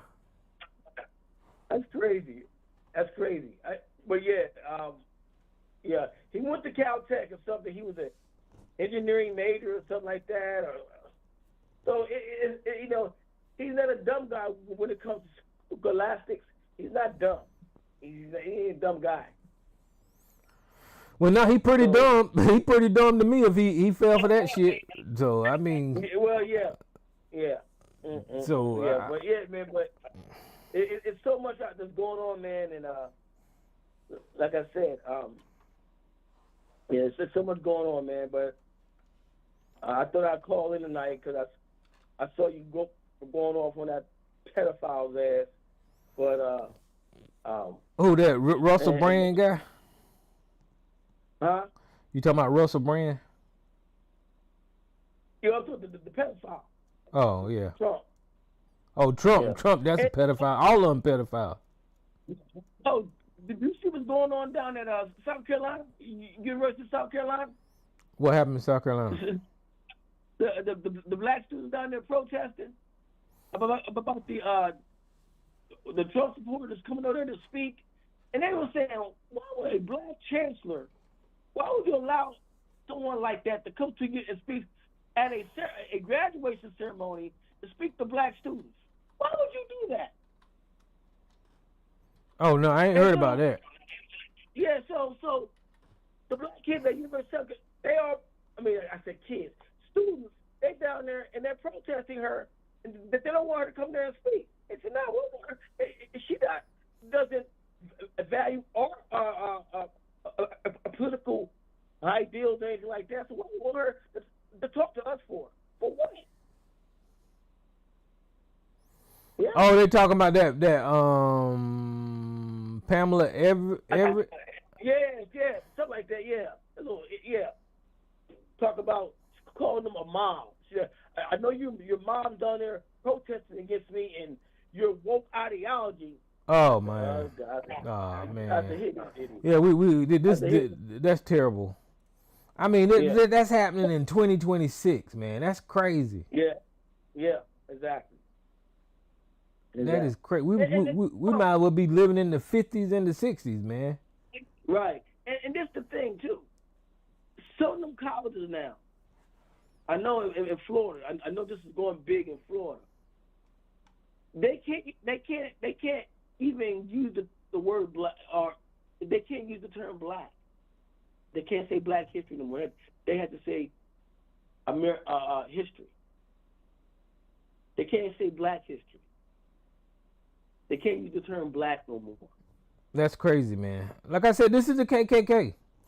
I mean, you're familiar with the KKK, but in modern times, people don't even use that word. I watch these young kids' videos, man, and a lot of times I see them blowing off racism, and they say, well, I don't want to call it racist. And then that allows the racism to happen because they don't want to highlight the racism. And I'm saying that needs to stop. You need to call racism for what it is. It is, right, yeah. You know, and I know the younger kids, they don't like to address racism straight up like that, but that's the only way you're going to address this shit. That's the way our ancestors dealt with it, face to face. You got to face that shit. Well, you got to call somebody a racist. And one of the problems with that is, the issue with that is that you go to some of these schools, and young black children are getting attacked by white racist children are attacking them, and then they come home crying and talking about he called me the N-word. You know what, Tyrone? If I had a child and my child came home crying because some white kid called him the N-word, I'll say, girl, boy, if you don't get out, it gets to a point sometimes you got to meet people where they at. Just like the one black girl at one of them high schools, she met that white girl where she was at and put her in the hospital. And then they got mad at the black girl about they should charge her as an adult and all that, charge her with attempt murder because she knocked the white girl out. Well, she's supposed to knock the white girl out. She's supposed to do that. She's supposed to put her on her behind. And then they got mad and wanted to charge her as an adult because she defended herself from a racist white mob at her high school. But yeah, so my thing to black children, don't let these children call you the N-word and all that, and you stand there and cry and take it and try to be, no. They don't understand when you're being civilized with them. They don't understand that. That's not in their nature to understand when you're being civilized. They're not civil like that. The only thing they understand some violence. They understand when you go upside their head, that's what they understand. Because see, when you're passive but not violent, they become more violent. Well, I mean, this problem that we're facing now, I used to kind of have solutions. I don't even know how to fix this shit. Because this shit is spreading like a damn disease. Racism is taking over this damn country. The White House is allowing this to happen, and it's giving people the freedom to just revert back to who the fuck they are, just racist, man. You know. Well, like I say, my point is that Trump just brought the racism was still there, but I think Trump made it comfortable for them to come out with it. He made it comfortable. And that's what he did. Yeah, and the only fix is if we get a new president and they're Democrats, the Democrats got to have a fucking backbone, a spinal cord, man, and they got to fucking put new judges on the goddamn Supreme Court to undo whatever the fuck these racist ass motherfuckers did. They got to roll back every motherfucking executive order that Donald Trump did. They got to reinstitute diversity, equity, and inclusion. They got they just got to undo everything goddamn Donald Trump did. They do. They got to hold people accountable for being discriminating. They just do. Yeah. You know. They got fired that dumbass Huzzy up there at the EEOC that told white men to sue, and if you feel discriminated, you got to fire her ass. Fire her straight up. Yeah, I mean, there's no, because as long as the Republicans in charge, they're legally able to do what they're doing, especially because they control the courts and they're able to write the legislation to implement all this racist ass shit. And you know, it kind of reminds me, man, years ago, this is what I was telling people about how vulnerable the Constitution was when I was comparing it to the Bible and how people interpret the Bible in their own ways. They interpret the Constitution the same goddamn way. Right, yeah. And Donald Trump is proving that, you know. Yeah. And it's going to take a little bit to kind of undo what he did. It's going to take some work to undo it, because, and I tell you something else going to have to do, Tyrone. They're going to have some of the biggest lawsuits in America. When they hit the fan, that they're going to be suing a lot of folks going to be getting sued.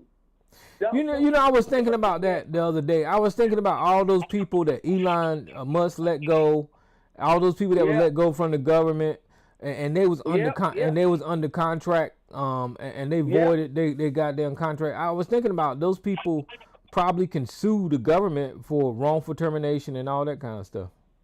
Right, yeah. But that's the point. The same thing that they reversed and called it, said that there was the DEI DEI was discriminating against white men. Well, dang you dumbass devil, you're doing the same thing to them. You reversed it and fired them because you said DEI. So basically what you did, you fired all these black people, black men and women.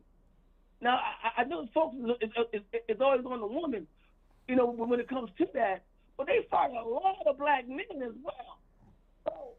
So because the guy that threw the lawsuit is the black man. He didn't want to start the lawsuit. And now it turned into a class action lawsuit.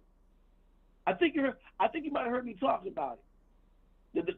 The one that's suing Trump for firing 75% of the black workforce that work for the government. Yeah, he spearheaded that because he got fired. You know, he came in one day, I guess, and they was telling him, you're let go, you're fired. Trump, he got some folks at I think it was ABC, the television network. He the one that got those folks fired. All those black folks they fired. They fired. When they got the job because of DEI. That's the stupidest shit I've ever heard of. Those folks were qualified. They went to college. They went to schools. They went to broadcasting schools. They did the work. They did what y'all asked of them to do, and they did it. And you turned your backs on them because you wanted to say DEI and white men don't have a place to go work. You out of your damn mind. White men always got a place to work. They're white. They always want to have a place to work. You right about that. Yeah, white. These people want to be victims, man. They just want to be victims.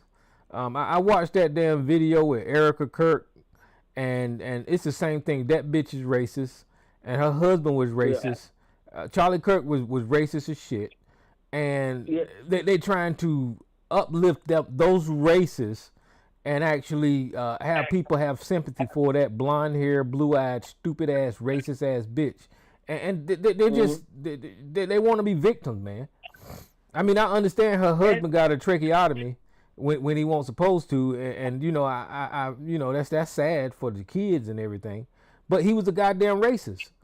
He was the one said that you know, the United States could use a couple of gun deaths in order to keep the Second Amendment. He said that shit. Yeah. To me, Charlie Kirk was an awful person to me. He was awful. He's an awful person to me. Period. He was awful. Yeah, he was an awful person. Okay, and you know, I believe that up to him and you know and God. But my point is that to me he was awful. He was an awful person. Yeah, I don't have no sympathy for no racists, man. I don't give a fuck how they die. Like Rush Limbaugh, fuck him. I don't give a shit. You know, they're racist. They don't like me. I don't like them. That's just a fact. He's an awful person. And matter of fact, he said something about sympathy he said something about empathy. He was saying people shouldn't have empathy. What kind of person is that? I mean, I have empathy for a lot of folks. I have some empathy for white people. I have some empathy.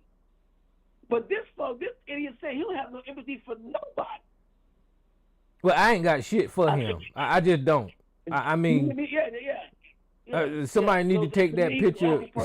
Somebody need to take that picture where he got shot in his neck and put it on slow motion and play it over and over again with all the gore and fuck all that. Fuck that motherfucker, man.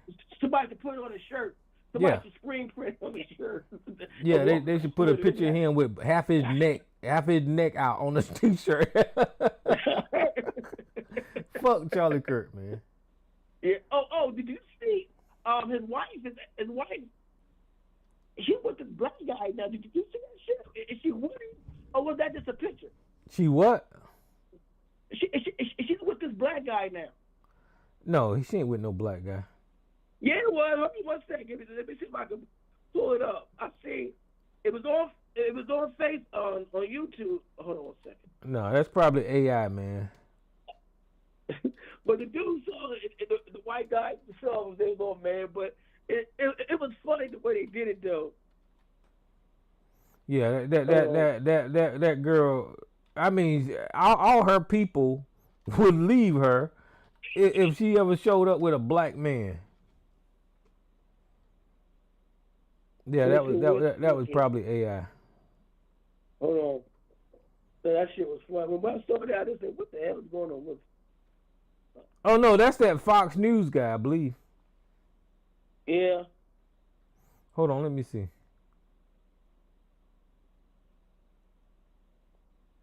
Yeah, that's Lawrence Jones. He's a host on he's a host on Fox. Yeah, the dudes were showing that, man, and the way the guy wrote it, boy, he said it. He had this picture of this white guy with his hands over his head with his head. Yeah, that's the Fox News host. That's another coon. Lawrence Jones. Mm-hmm. All right. Who's this unknown caller? Yeah. Hey, Tyrone. What's up, Joe? And then since nobody, you can go after Joe. Go ahead, Joe. Yeah. Can you say the word racist 10 more times? They all racist. Sarge is drinking every time you say the word racist, and I'd like him to get really drunk and pass out so he doesn't scream and yell tonight. Fuck Sarge. So He's a damn. Sarge is a racist too. He's a piece of shit racist. Sarge know he a racist. Yeah. All right, Sarge, drink up, brother. You started this. Drink up, brother. And that's all I got to say. I'm gonna be on mute. I know, so it kind of cut Sarge to the core when I start talking about these white fucking savage, racist, Neanderthal pieces of shits. That's what they are. Donald Trump is proving it. What's up, Sister Nobody? Hello, Tyrone. What's happening? How are you today? I'm making it. You're making it. Well, you said, come on up here and talk about anything, right? Yeah, you can do that. Oh, okay. Well, I see you chilling with the player himself. Is he teaching you anything about playing the female? Who you talking about, Joshua? The other night.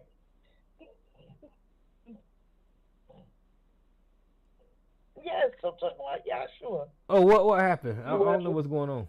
No, I said that. What did I say? I said that Klay Thomas to me wasn't a player. I said because he has everything to make women come to him. He has the height.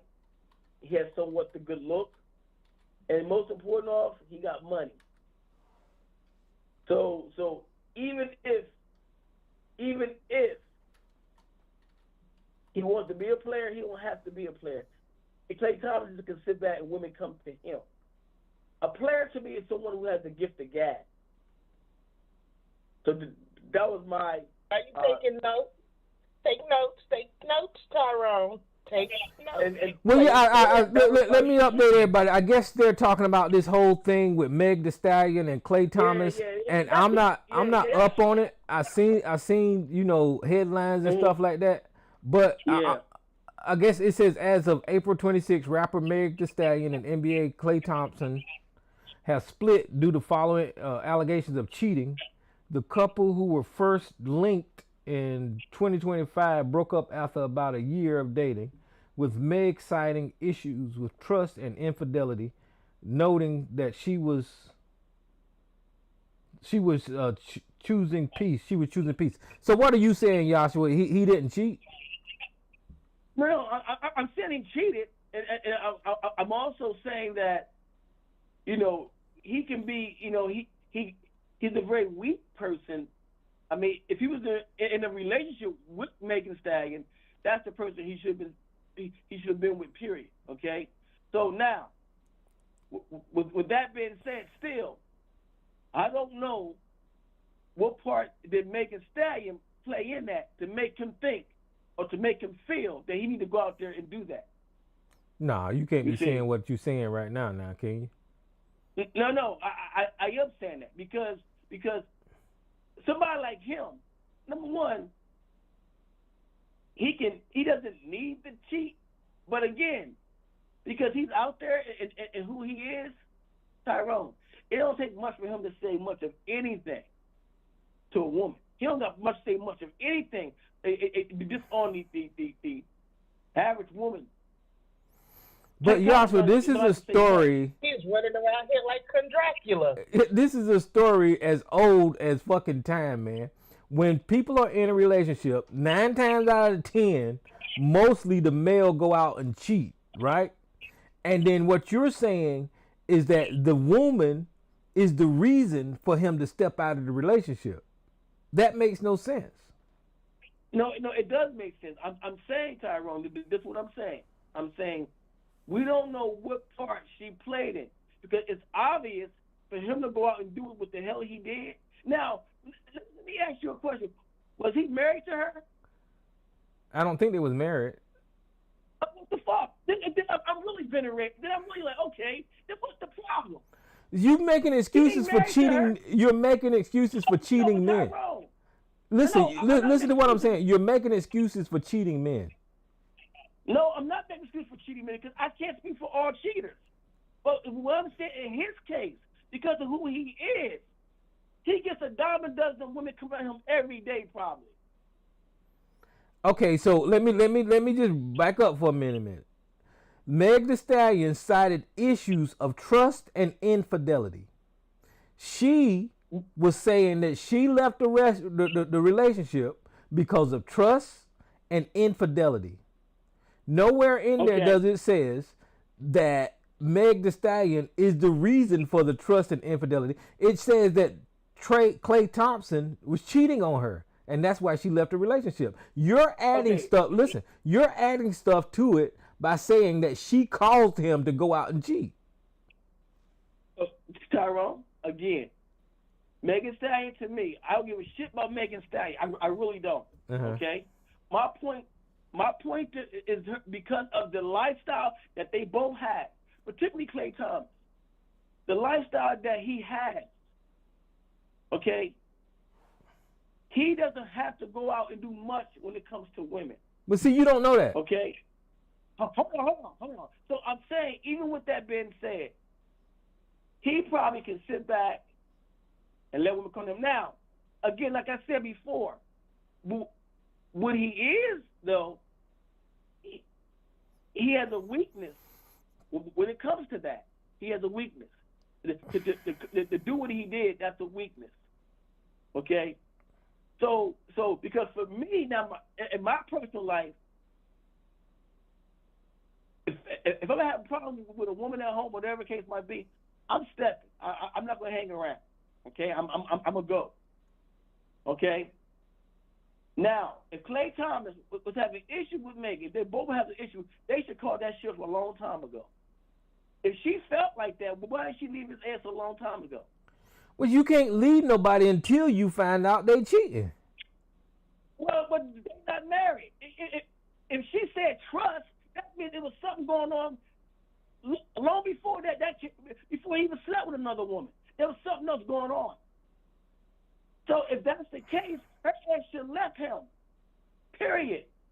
Don't sit up there and be like, no, I'm gonna try to see what's gonna happen. No, I'm not seeing what's happening. If I know a woman got the potential to cheat on me or whatever, I'm gonna go, okay, we're not married, so what the fuck I'm saying hanging around for? Now, if I was married to her, that would be a big problem. But I'm not married to her, so I'm like, okay, listen, you know what? You go your way, I go my way. Listen, men are dogs, and men cheat. That's just a fact of life. That's just what it is. Okay, no, Tyrone, bro. Okay, I get what you're doing. It's okay. What but I'm saying to you, okay? I'm saying to you, hold on, bro. I'm saying to you, any athlete like Klay Thomas, okay, four-time basketball champion, that means nothing. Dime a dozen, okay, dime a dozen. And my point is that for me, when I heard that he was with Megan, I said, "What the fuck you doing with her, Klay? What? What the fuck you doing with Megan Stallion? What's wrong with Megan Thee Stallion? Shit, man. Klay Thomas is better off, man. I mean, he's better off just staying single. Wow. My thing to athletes like Klay Thomas, I would like to hear what's wrong with Megan Stallion.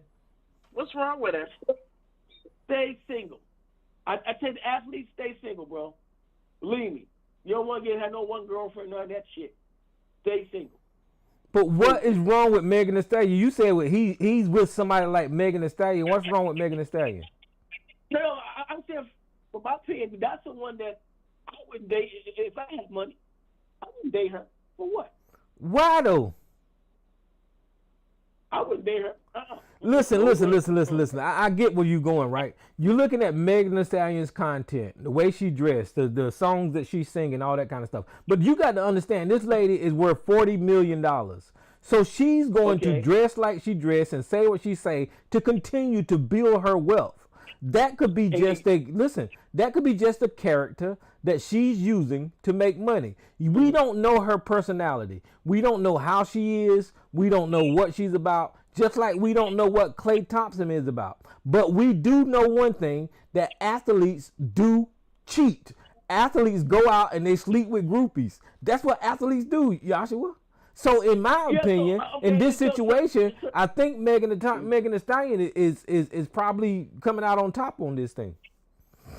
You're right. And so my point is, to Miss Stallion, why would you even want to date an athlete if that's the case? Because you generalize all athletes as cheaters, which I think is crazy.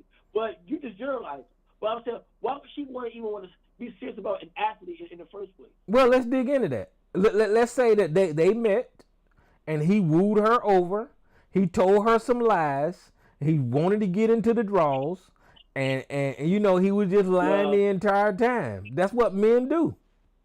No, Tyrone. No, that's not what men do. That's not what all men do, Tyrone. Come on, look. The bottom line is, she saw Klay Thomas. She liked Klay. Klay saw physically he liked her. They got together.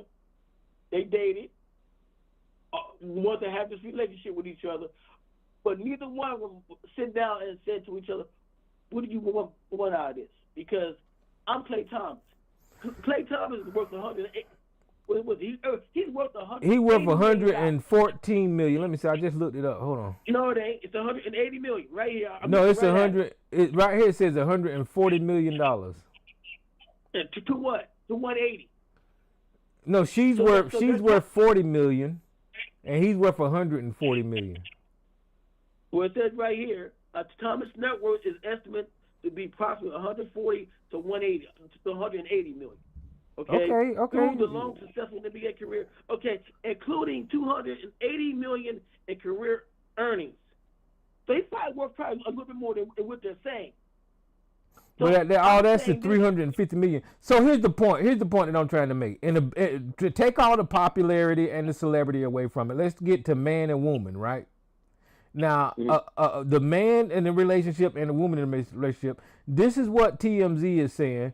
It said, looks like Klay Thompson won't be getting his taste of Megan Thee Stallion sweet pie anymore because she just confirmed on TMZ that she dumped him. The singer tells TMZ via her rep, I've made a decision to end the relationship with Klay. Trust, fidelity, and respect are non-negotiable for me in a relationship. And when those values are compromised, there's no real path forward. I'm taking this time to prioritize myself and move ahead with peace and clarity. The confirmation comes after the singer hopped on Instagram Saturday to share a cryptic note to her story, which she seemingly accused the NBA star of cheating. She wrote, cheating had me around your whole family playing house, got cold feet. So she clearly saying that he was cheating. She went on. Wait a minute. She went on to say, holding you down through all the horrible mood swings and treatments towards me during your basketball seasons. Now you don't know if you can be monogamous. Bitch, I need a real break after this one. Bye, y'all. So she's telling people that he's cheating. What you got a problem with, brother? Okay. No, I problem with nothing because I don't really fucking care, but nobody brought it up. Okay, but my point is that again,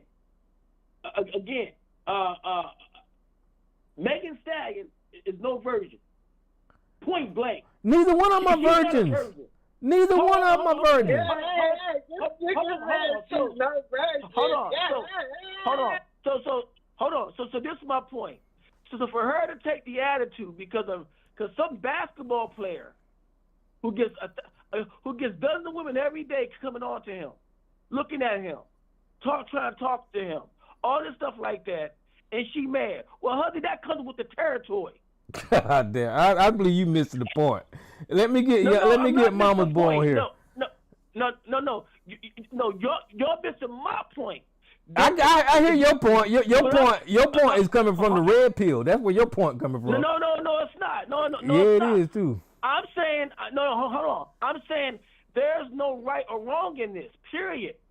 Clearly, okay. Let me just explain this right here. Clearly, Megan was being faithful, and with her statement, she said that she discovered he was being unfaithful. So when she discovered he was being unfaithful, she said she wants to end the relationship. Now, whenever you're talking about women looking at Klay Thompson and all that kind of stuff, Megan Thee Stallion is a superstar. And I'm pretty sure men look at her. Tyrone? Huh? Did she end it? Yes, she ended it. Okay, then it's over. So why are we even worrying about it? It's over. Oh, Lord. What's up, Mama's boy? What up, Tyrone? Man. Wow. Yeah. I said it before. I'll say it again. I guess I'm disagreeing with Joshua because I think Klay Thompson played the lady. I mean, hell, he got a nice watch out of the deal. Y'all don't remember him showing off his damn watch that she bought him? I think it was an AP. Well, you know how much APs cost? Yeah, but should he give the watch back? Give it back? Bro, the posture that I seen between that couple, which ain't been much because it ain't like I've been following this celebrity couple, but I do know about Klay Thompson because he plays for the Mavericks. So I know about him. I know he's in the town. And I don't know, man. Yeah, that just sounds like a player to me. Sounds like a player. Well, what Joshua said initially is that Megan Thee Stallion did something to cause Klay Thompson to cheat. And I'm just saying that's some bullshit. If the man had it in him to cheat, he was gonna cheat. And I believe Meg Thee Stallion was in this. But because I've seen her pop up on my Instagram with him, I was like, why she with that white dude? But I know he ain't white. But hey, Tyrone, you're talking to a guy that really, in some cases, don't trust women. So, I guess I'm the wrong guy to have this conversation with. Well, well, I mean, you brought that to the conversation, and we could tell that. Damn, I mean, he actually kind of. I mean, I'm gonna back out, but he actually kind of opened up a whole different conversation because he admitted to having issues with women. Yeah, so he's never going to side with Meg Thee Stallion. He gave the qualification that she's not a virgin. I don't know what the hell that had to do with anything. But I'm saying, y'all doing that. Y'all trying to purify her like she was that. No, to me, she was just out there being a singer, doing what she do. And met Klay Thompson. Listen, she felt that all of a sudden she wanted to be a faithful girl, a woman to this dude. I mean, Klay Thompson to me is a dude that don't have to say very much to a woman. He doesn't have the gift of gab when it comes to women. Now somebody like Derek Fisher, he got the gift of gab. He'd cheat now. Now he's a dog. He will sleep with your wife and look at you like he did nothing wrong. I've seen him do it. Well, that's what Klay Thompson did. Okay, no, but he got married to her, Tyrone. He didn't marry to that woman. That's a girlfriend. So you're supposed to be faithful to your significant other, your girlfriend. You're in a relationship, Joshua. Let me say this, Tyrone. This is what an old man once told me years ago when I was in my 30s. He said a girlfriend is just a girlfriend. Mr. Cameron, he's dead now. He said a girlfriend is just a girlfriend, bro. That's how he told me. And I was like, I thought about what he said. He said if y'all can work it out where things don't happen like this, like we're talking about right now, it's good. But he said, you got to remember, A boyfriend is a boyfriend, and a girlfriend is a girlfriend. Well, that old man didn't make no goddamn sense. That man crazy as hell. He made a lot of sense. He made a lot of sense. Joshua. Said, even if your woman, hold on 1 second, y'all. Hold on. Even if a woman decides to sleep out on you and she's your girlfriend, you got to keep that in mind that she's just your girlfriend, because you know what? If you don't, it's going to drive you crazy, and that's why. None of what you're saying makes no sense. And No, the reason, the reason it don't make no sense because relationships start somewhere. Relationship starts with introduction, and then you become closer. You become girlfriend, boyfriend, and then that moves into matrimony. So you got to have that stage in there. So with this old man telling you a girlfriend is a girlfriend, and you locked onto that shit didn't make no goddamn sense, Joshua. No, it doesn't make sense to you, which is okay, but it made sense to me. It made a lot of sense to me. But the basically he was telling me, don't worry yourself over one woman when there's other ones out there. Don't do that. That's crazy. Said, that's crazy. Over that. That's crazy. No, he's right. Tyrone, he's right. So you're proving my point when I said men are dogs. That's what you're proving right now. No, Tyrone. If I'm not engaged to her and nothing like that, he said, she's just your girlfriend, bro. That's it. That's it. Well, that's crazy. Yeah. That's crazy. You're spending time in a relationship. You're spending time in a relationship. Your emotions are involved, and you're talking about, well, she's just a girlfriend. That's crazy. Yeah. Okay, why? Let me ask you one question, Joshua. Go ahead. Why are you superimposing your judgment onto Klay Thompson's actions? You don't know what he said to Megan Thee Stallion to get her so upset to come out and dump his ass. You don't have no idea what's been said or done between them two people, but you assuming your behavior and Klay Thompson's behavior is going to be the same. Because he just said it. He said he hate women. Well, he didn't say he hate women. He said he got issues with women. That's what he said. No, I said no. I didn't say I hate women. I said I don't trust them like that. So I'm saying this. Hold on. So I'm saying this. Let me answer what Margaret said. Well, no, you're right. I don't know what he might have said to her, but one thing I will say that maybe she should have had her guard up. Maybe she said, wait a minute, this guy's an athlete. This guy's a 4-time champion. So I got to consider these things. Okay? I got to really consider. He seems like a nice guy, but I have to consider that. You know, so I have to have my guard up. So she should have had her guard up the whole time. Okay? Now, let's look at this thing. Let's reverse it. What Megan would have cheated on him? I don't get how you coming that way, but okay. No, I'm looking at these pictures. Meg was in love. He was a dog. In love for what? Meg was in love, man. Look at that. That's in love right there. She's in love. Tyrone, here you go again. Tyrone. What would she be in love with a guy she only been dating for like a year? What did we say, a year? A year or because so? That's how relationship starts.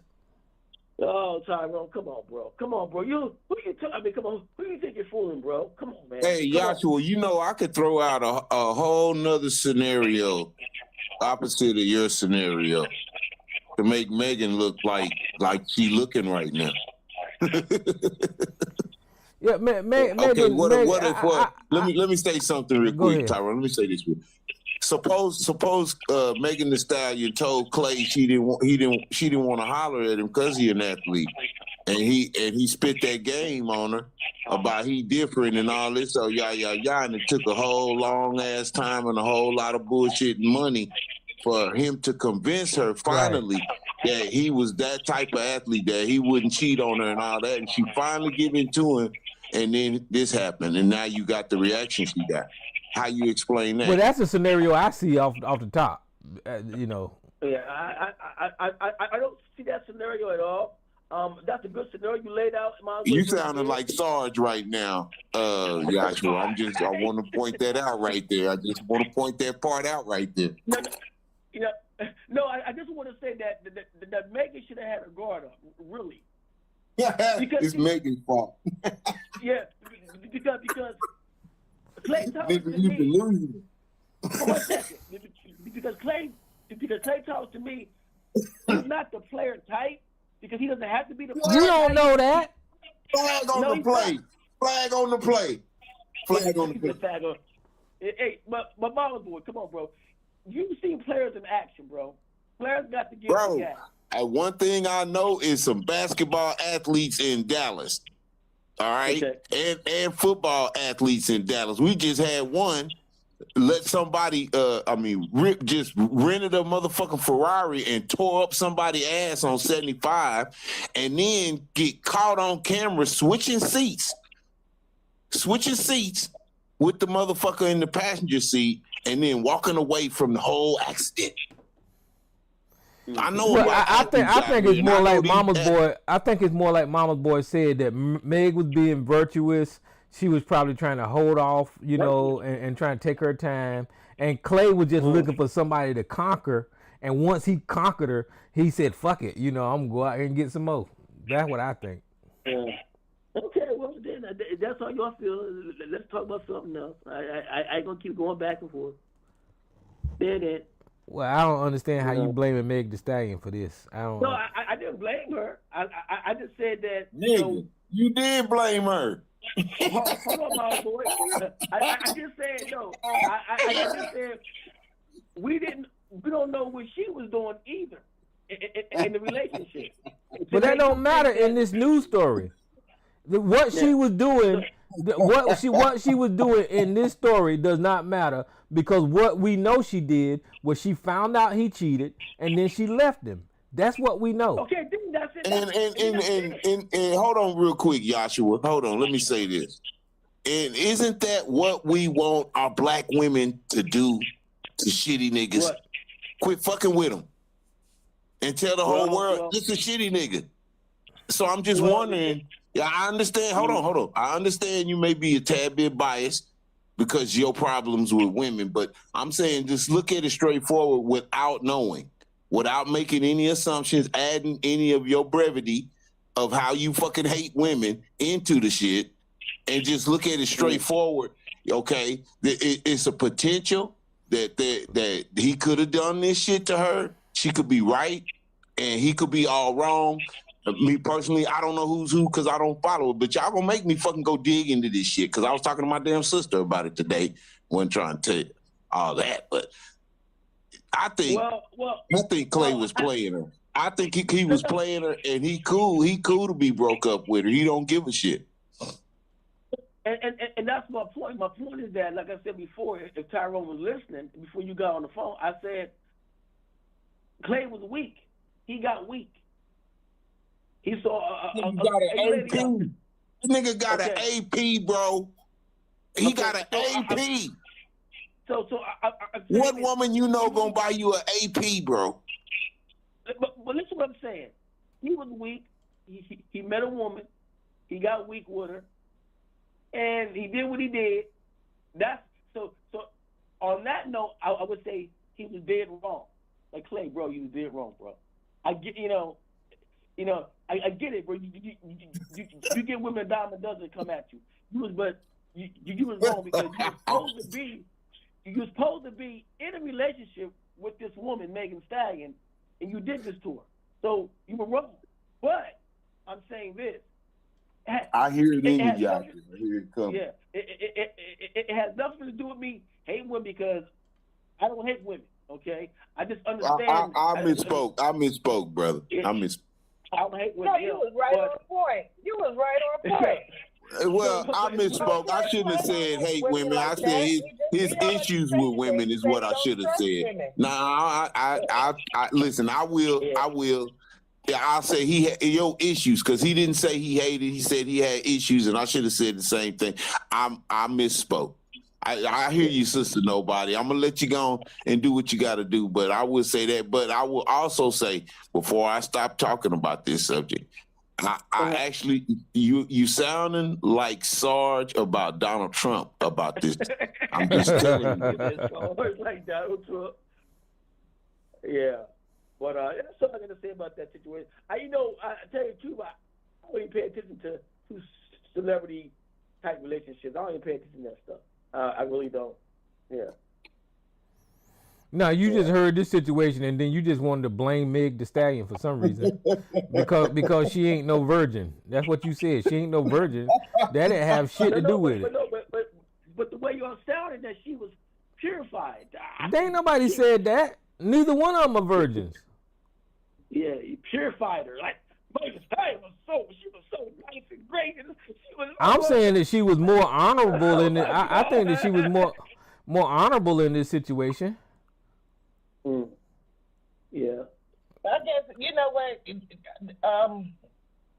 Tyrone, maybe he's trying to say that if she was a virgin and this happened, he would have more empathy for her. Well, that don't matter. What that don't matter. I mean, these are grown ass people. I'm pretty sure they didn't have sex, lots of sex. At least both of these people are outside of our tax bracket, and they're in an industry we know nothing about to the degree that they do, and we have no idea what they talked about to even form this relationship, which to me would be very essential to truly make a good, I guess, account of who's right or who's wrong, if that is even a thing here, because it's a human relationship.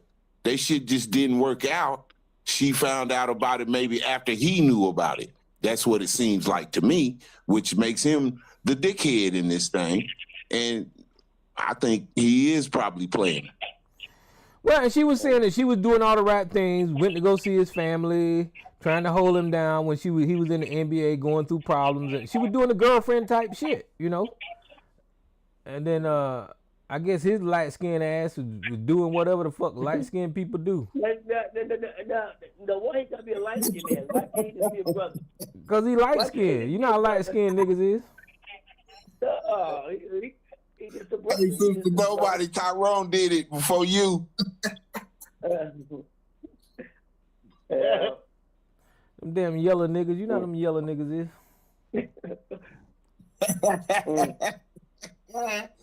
I was told he's not a yellow nigga. Well, we were told he's not a yellow nigga. He's mixed. He's mixed. He's biracial. Yeah, he's biracial. Yeah, you know what? That's right. He is biracial. I keep forgetting he is biracial. Yeah, he is. Yeah. Yeah, he's biracial. Well, I feel bad for Meg Thee Stallion. I like Meg Thee Stallion. Yeah, that. What's wrong? What's wrong with him saying that? Player.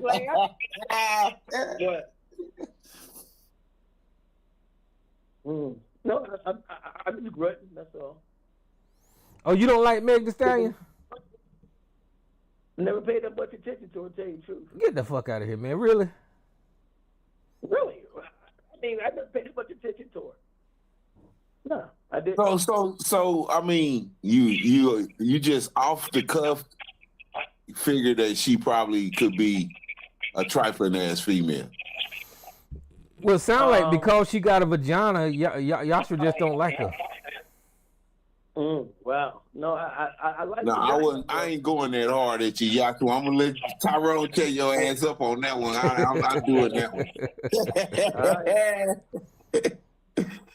No, I mean I never paid no attention to her. To tell you the truth, that much attention to her. I can't even tell you what song she sang.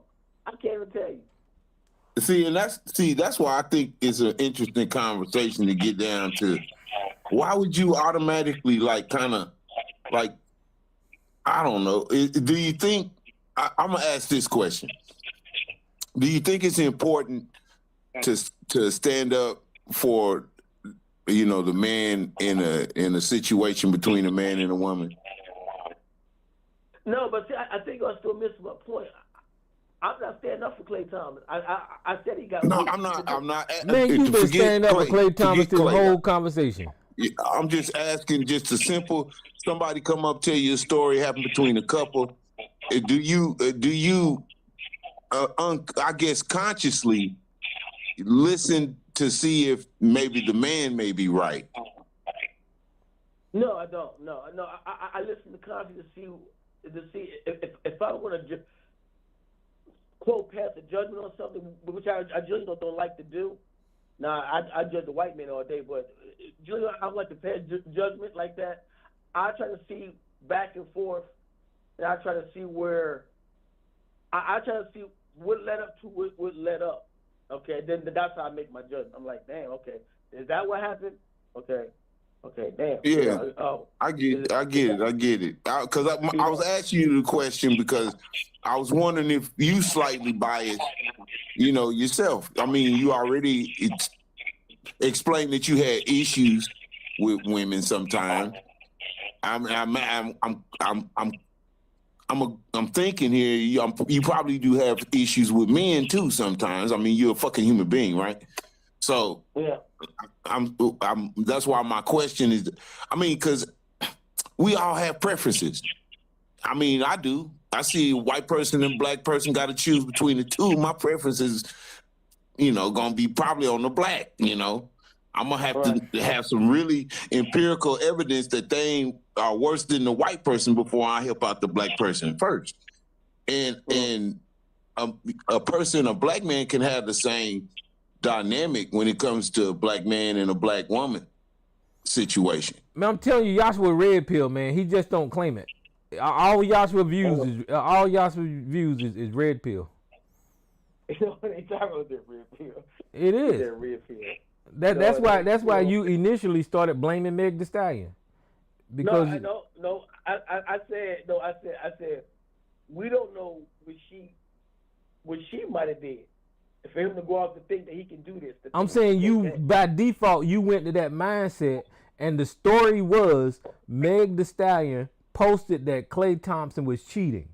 It didn't say anything about what Meg Thee Stallion did, but because you red pill, you want to blame the damn woman. That's what happened. Because there's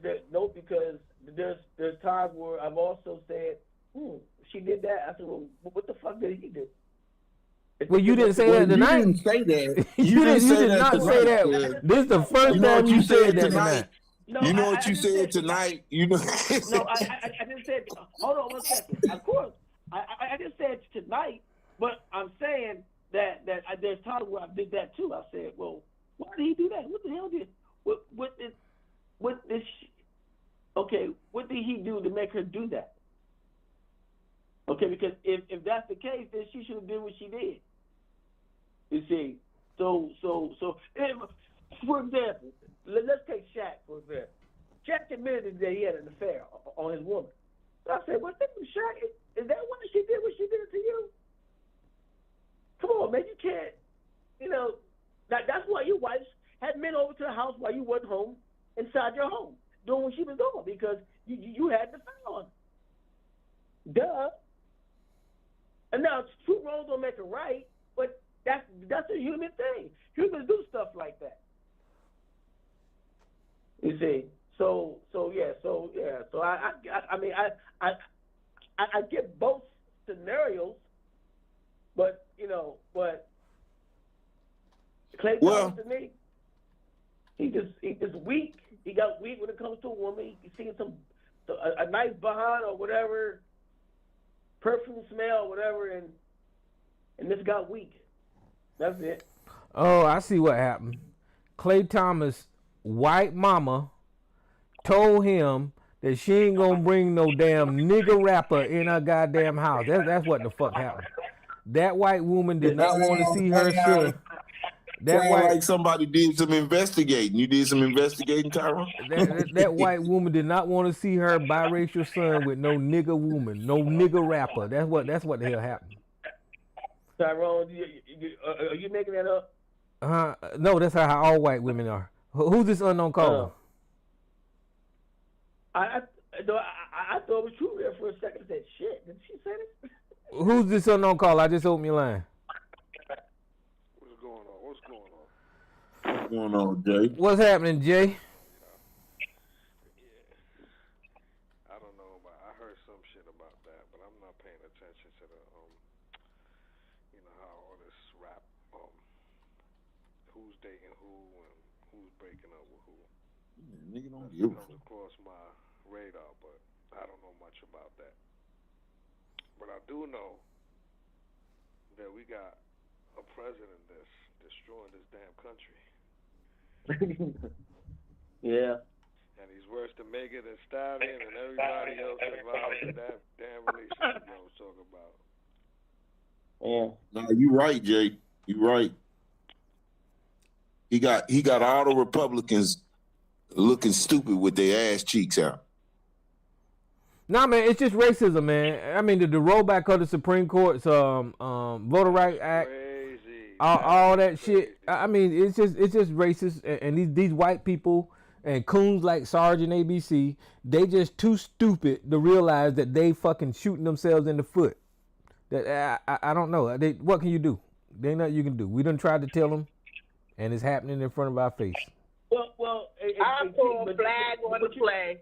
Flag on the play. This man just came up in here and acted like relationships are not important because the president is destroying the country. How about black men are destroying black women? How about that? No. With their cheating ways. He gonna sweep it under the rug and say he was weak. He was just being weak. He was being yellow. No, this is an issue across the board. No matter what the tax bracket is, this is an issue. It ain't an issue to me. Sorry. It's not an issue to me. Player acting like he Dracula running around out here, just giving women the eye and they just dropping the drawers or something. Get out of here. It ain't an issue to me at all. But it's not. It's not. I know you and your pillow is best friends. Shut up. Yeah. Oh my goodness. But yeah. What do I want to say? I want to say something. She interrupted me. Yeah. Hey, tomorrow. I'm gonna go see Ari Spears tomorrow. Yeah, that's what we did. That's playing in Delaware or Pennsylvania? Yeah. No, right downtown Wilmington. Yeah. Oh, okay. Is Ari Spears one of them guys I don't like? Let me see who Ari Spears is. He's funny. You like Ari Spears. Hopefully you catch your ass running to the bathroom or running around there like the Dracula. No, he did something. Is he the one who did that video with that girl with the mole on her head? With the young kid? Yeah, he said it's well to stay away from him though. I made sure that my seat ain't in front. I said, so I got right in the middle part where he can't really see me that much. I know that moment when he see you, he gonna say, "Hey man, what's your name, man?" Because that's how he gets started on you. What's your name, man? Yeah, he is. He's the one that did the skit with Tiffany Haddish. Ain't he the one that did the skit with Tiffany Haddish? Mole on her face. Yes, he did. Yeah, that's why I figured I didn't like. That's why I stopped liking Ari Spears when I seen that damn skit. Yeah. Oh boy. Yep. We go check him out. I don't do stuff like that much. Period. So I said, let me go see what happens. If I like it. Shows the Sinbad is making a comeback too. Yeah, that's what I heard. Yeah, I mean he had that stroke. They say he's I heard his son was pretty funny. He got his daughter coming out. That's gonna be opening up the show for him. Oh yeah. Yeah. Well, I guess both of them working their way away from that, but I'm holding on to that really shit because Sinbad was that funny, honestly. But I'm glad to see that he's back. His health or getting better and doing what he does. Well, I'm seeing Tiffany Haddish more often too, but I guess they working their way away from that shit. Oh shit. Fuck both of them. Ari Spears, right? Him and Ari Spears. That's what you're saying? Huh? You saying him? They had some. There was some shit that came up, right? A couple of months ago, a year or two. Yeah, Tiffany Haddish and Ari Spears did that skit with. I think they had a child in it or something like that, and they pretended like Ari Spears pretended like the child was messing with him when Tiffany was gone or some shit, and it was just disgusting. It was fucking disgusting. Yeah. But what I'm saying though is I see more of Tiffany Haddish now. And then Joshua going to see Ari Spears, so I guess they working their way away from that controversy. Right. Well, he's doing shows, right? I mean, they probably. I think I'll know who y'all talking about. He ain't all that funny to a nigga. He be having his moments, but he ain't top notch. Well, that's why he never broke out of his. Well, that's why he doing shows for Joshua, cause you know he ain't hitting on shit. No. He's doing shows in clubs, not arenas. Right. He never made, because he was in the Def Jam comedy era. He was out there. Yeah. So yeah, and he wasn't all that damn funny either. He wasn't all that damn funny. He never blew up. Just like Corey Holcomb. I don't think Corey Holcomb is funny after all that Corey damn Holcomb shit. Ain't funny. Corey Holcomb ain't that funny. Was on MT, no, he got CNN. issues. Corey Holcomb got issues. He got player issues.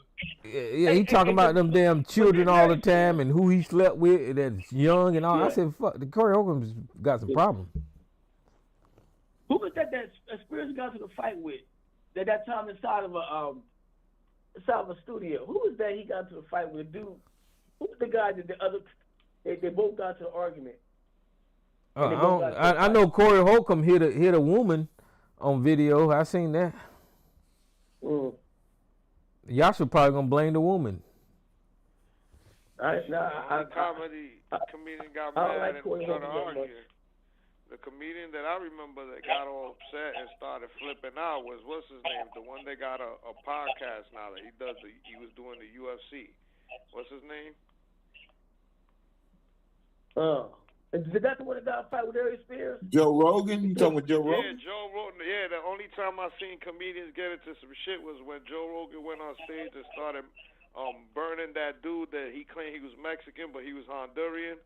I forgot that other comedian. He went on there, and they went off. Like he went on. No, you done forgot. You forgot the biggest one of all time was old boy that played Kramer on Seinfeld was calling them black folk niggas in the club. You don't remember that? Yeah, you don't remember that shit? He crashed out. Yeah, he crashed out. Started calling everybody niggas. That was it. That was the end of him. That was it. That was it. It wasn't no coming back, dog. You ain't even see him on no movies, no nothing. This nigga had a stellar career. Stellar career on Kramer. Yeah. Stellar career. I remember him from the old comedy show Fridays. Do y'all remember that? Am I too old for y'all niggas? Ernest, what's his name? That the corny comedian, a white guy. Ernest you talking about Ernest? God damn it! Ernest Diz. That nigga was funny too. that was he was on that movie. He was on a series, though, right? That guy was on a series, right? Yeah. What series was that guy on? He was on a series. He was on a series for a long time. What was that series called? Ernest came from Andy Griffith, didn't he? No. No? He's I don't think he came from Andy Griffith, no. Ernest Goes to Camp. Yeah. Stupid. That nigga was dumb, bro. I promise. He's a good comedian. Really good comedian. He had a different style, but he was a good comedian. But yeah, man. He was on the one that Ernest Takes the Bank. He was a bank robber or some shit. Oh no, he was on Seinfeld. He was on Seinfeld. Right. That's where he made the most of his money. But I'm telling you, he was on that comedy show used to come on every Friday night called Friday. It was Fridays with the S. You can Google that shit right now. That nigga was on there. He was a regular. Well, it was kind of like Saturday Night Live, but it came on Friday. All right. Yeah, that was a different Ernest on Andy Griffith. Yeah, I'm talking about Ernest Goes to Camp, which. Well, Ernest was ignorant, bro. I remember Ernest from them commercials. Right. That's where he got. That's where he created his own. Because you're right. He was doing them commercials. You're right. And Kramer again was in one of the. I think Ernest robbed the bank or some shit, and then Kramer was the one that framed him and robbed the shit. He was a criminal on that shit. Man, that nigga was always diabolical anyway. Yeah, he looked like he was on some white girl too. Always on. He looked like he was always lit up, bro. That motherfucker was always lit up. Like I said, when you go back and you watch them old comedy shows of Fridays, he was the same character he was on Kramer. Right, he was on Friday. Right.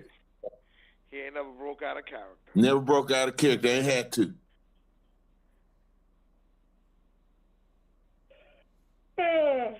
Man, I'm old as hell, y'all. Nigga, I remember Fridays, and everybody go, huh? I remember Comic Strip Live every Saturday. Do you remember the Richard Pryor show? Yep. I used to watch the shit out of Richard Pryor show. Was it 80s? Yeah, that's 80s. It's early 80s. Yeah, I was small though. I was young. I was real young at that time. Look, Richard Pryor was political as fuck on that show. That's why it only lasted 2 seasons. Yep. Yeah, Richard, yeah. How about the Flip Wilson show? You remember Flip Wilson? Yeah, I remember his own show. Yeah. But you know what, though? To this day, they don't play a lot of his syndication. They don't play because yeah. I ain't mad either because Flip used to wear a lot of dresses, homie. But you know why though?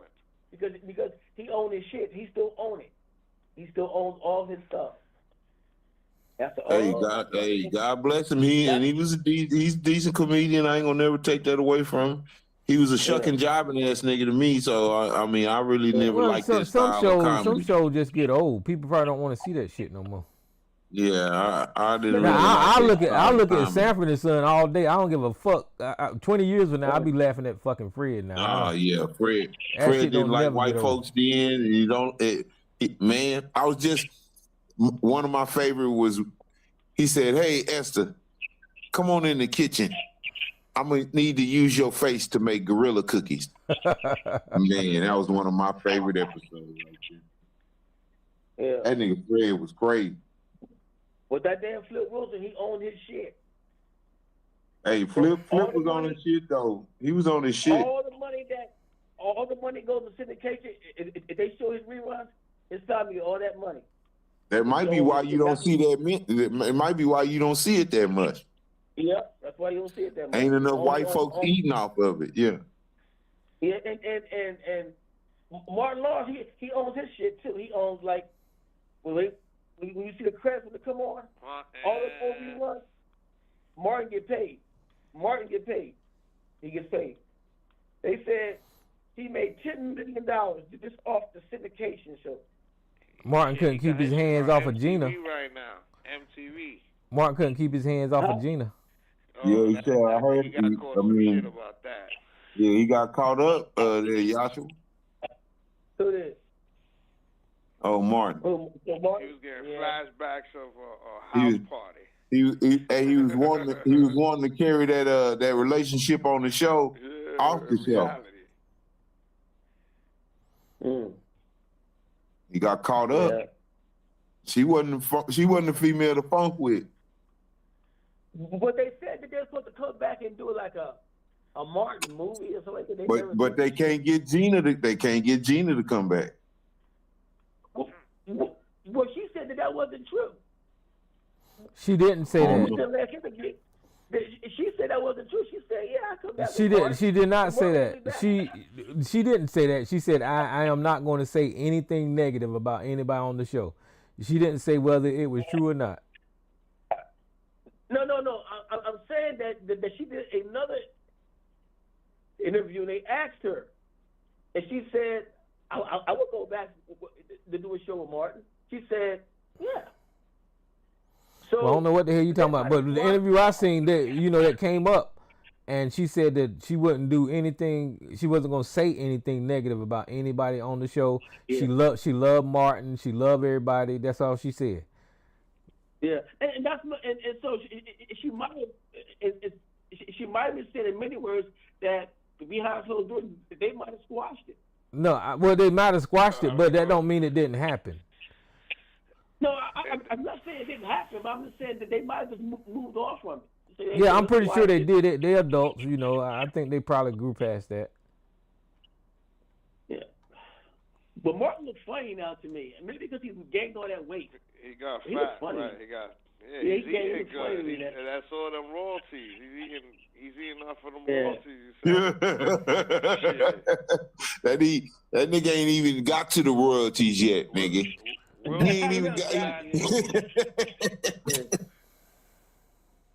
Yeah. That nigga still eating off the tips, Jay New York. He ain't eating off the royalties yet, bro. Well, the funniest Martin I saw was the time when they was up at that resort, and they was fighting those stuffed rats. I said, my idea was this: they were fighting those stuffed rats. You remember? Him, Gina, Tommy, Cole, and then every time the phone was, if somebody would come to the door, knock on the door, Mark would come to the door and go, hey. Oh, and then a white dude named Buck White, he said, Buck White, what you doing? He said, you here to join you. He said, oh, you're here, Macy. Come on, help us fight. And so he looked in there and they was fighting those stuffed rats. That shit was crazy. That shit had me rolling. They was in there fighting those stuffed rats. That shit was crazy. That was crazy. Those stuffed rats. Yeah. Well, I'm real interested in the issues that you have with women, but I'm not sure if you want to talk about it. No, I don't, because I don't have the issues with women necessarily. I don't. Well, now I'm confused now. Why did you say you have some issues with women? Why did you say that? I said I don't trust them trust certain women all the time. All right, what is this certain women? What kind of women is that? I don't want to talk about it, man. Not damn. Well, Joshua learned his lesson, because if he start opening up, people gonna start attacking his ass. Oh shit! No, it's not that. I mean, it's just that not now. I'm tired now. It's deep. Yeah. All right, man. We'll get you some rest. Maybe we'll take it on another time. Out of you tomorrow. I told y'all Joshua's red pill. I'm telling you, he manosphere red pill, and he don't agree with ABC on nothing except for how they both look at how relationships are and women are. Him and ABC get along with that, but all that political stuff and racist stuff, him and ABC don't get along. Women should not work. Yeah. Oh, okay. Wow. That if you think that way, Tyrone, that tells me. I listen to y'all talk. When ABC. No, you're wrong. No, you're wrong. Well, you don't agree with him. Listen, you don't agree with him on politics. You don't agree with him on any of that type of shit. But whenever it comes to relationships, the nuclear family, and all that kind of bullshit, and what women should do, y'all are two peas in a pod. Well, no. Let me say this right quick before I hang up. No, I do agree with him on family, that we should build better families. Yeah, I agree with that 100%. Yeah. But ABC full of shit with his family. He's saying the woman should be in the kitchen cooking. Yeah. I don't. I don't waver on that. Now, we might have a difference in how a woman should, whether or not a woman should be working or not. I think a woman should work. I think a woman should work if she wants to work. I think a woman shouldn't. Now, if the man is making enough money where she can stay home, then that's one thing. But if she decides that she wants to work, hey, I'm not going to debate her. I'm gonna say, sweetheart, you sure? So yeah, I'm not. No, I ain't doing that. So, but yeah. You just red pill, Joshua. Just admit it. You're right. Yeah, because you like the way Kevin Samuel was talking and all that kind of bullshit. So did ABC. Y'all used to bring up Kevin Samuels all the goddamn time, and I think that he's a fucking idiot. Well, that's you, Tyrone. You just in some cases you just a weak ass when it comes to women. Oh, So I mean, you know, you just. I mean, I don't. I mean, you gotta understand that we all have different. Why am I a weak ass when it comes to women? Nah, I don't want to go into it. Not tonight. I get you next Thursday. Man, you make a hella accusation like that on a nigga and you gonna bounce? That's some crazy shit. Well, he make it accusations on me. Call me red pill, blue pill, green pill, and all that. You is red pill. You always been red pill. Yeah, accusations on me. Yeah. Damn. Well, yeah. So okay, Tyrone, I guess I'll wait on my analysis because maybe he's saying he ain't maybe red pill. At least he don't like women. He don't like women. He just said it. That he got a disagreement with women or something. I had a Freudian slip there. You know, I said the nigga hated women when I didn't hear him say it, but that's because the vibe he gave me, the way he said, you know, he got problems with women. I mean, I can only take you at your word. But well, you want to clean it up and say that's you don't a hell of a women. statement. Listen, I got a problem with women. That means that I got a problem with every fucking woman. That's what that means. I got a problem with women. He might as well say he hate women. You know, I take the shit back, but I mean, what made me say it in the first place is his demeanor when he said it.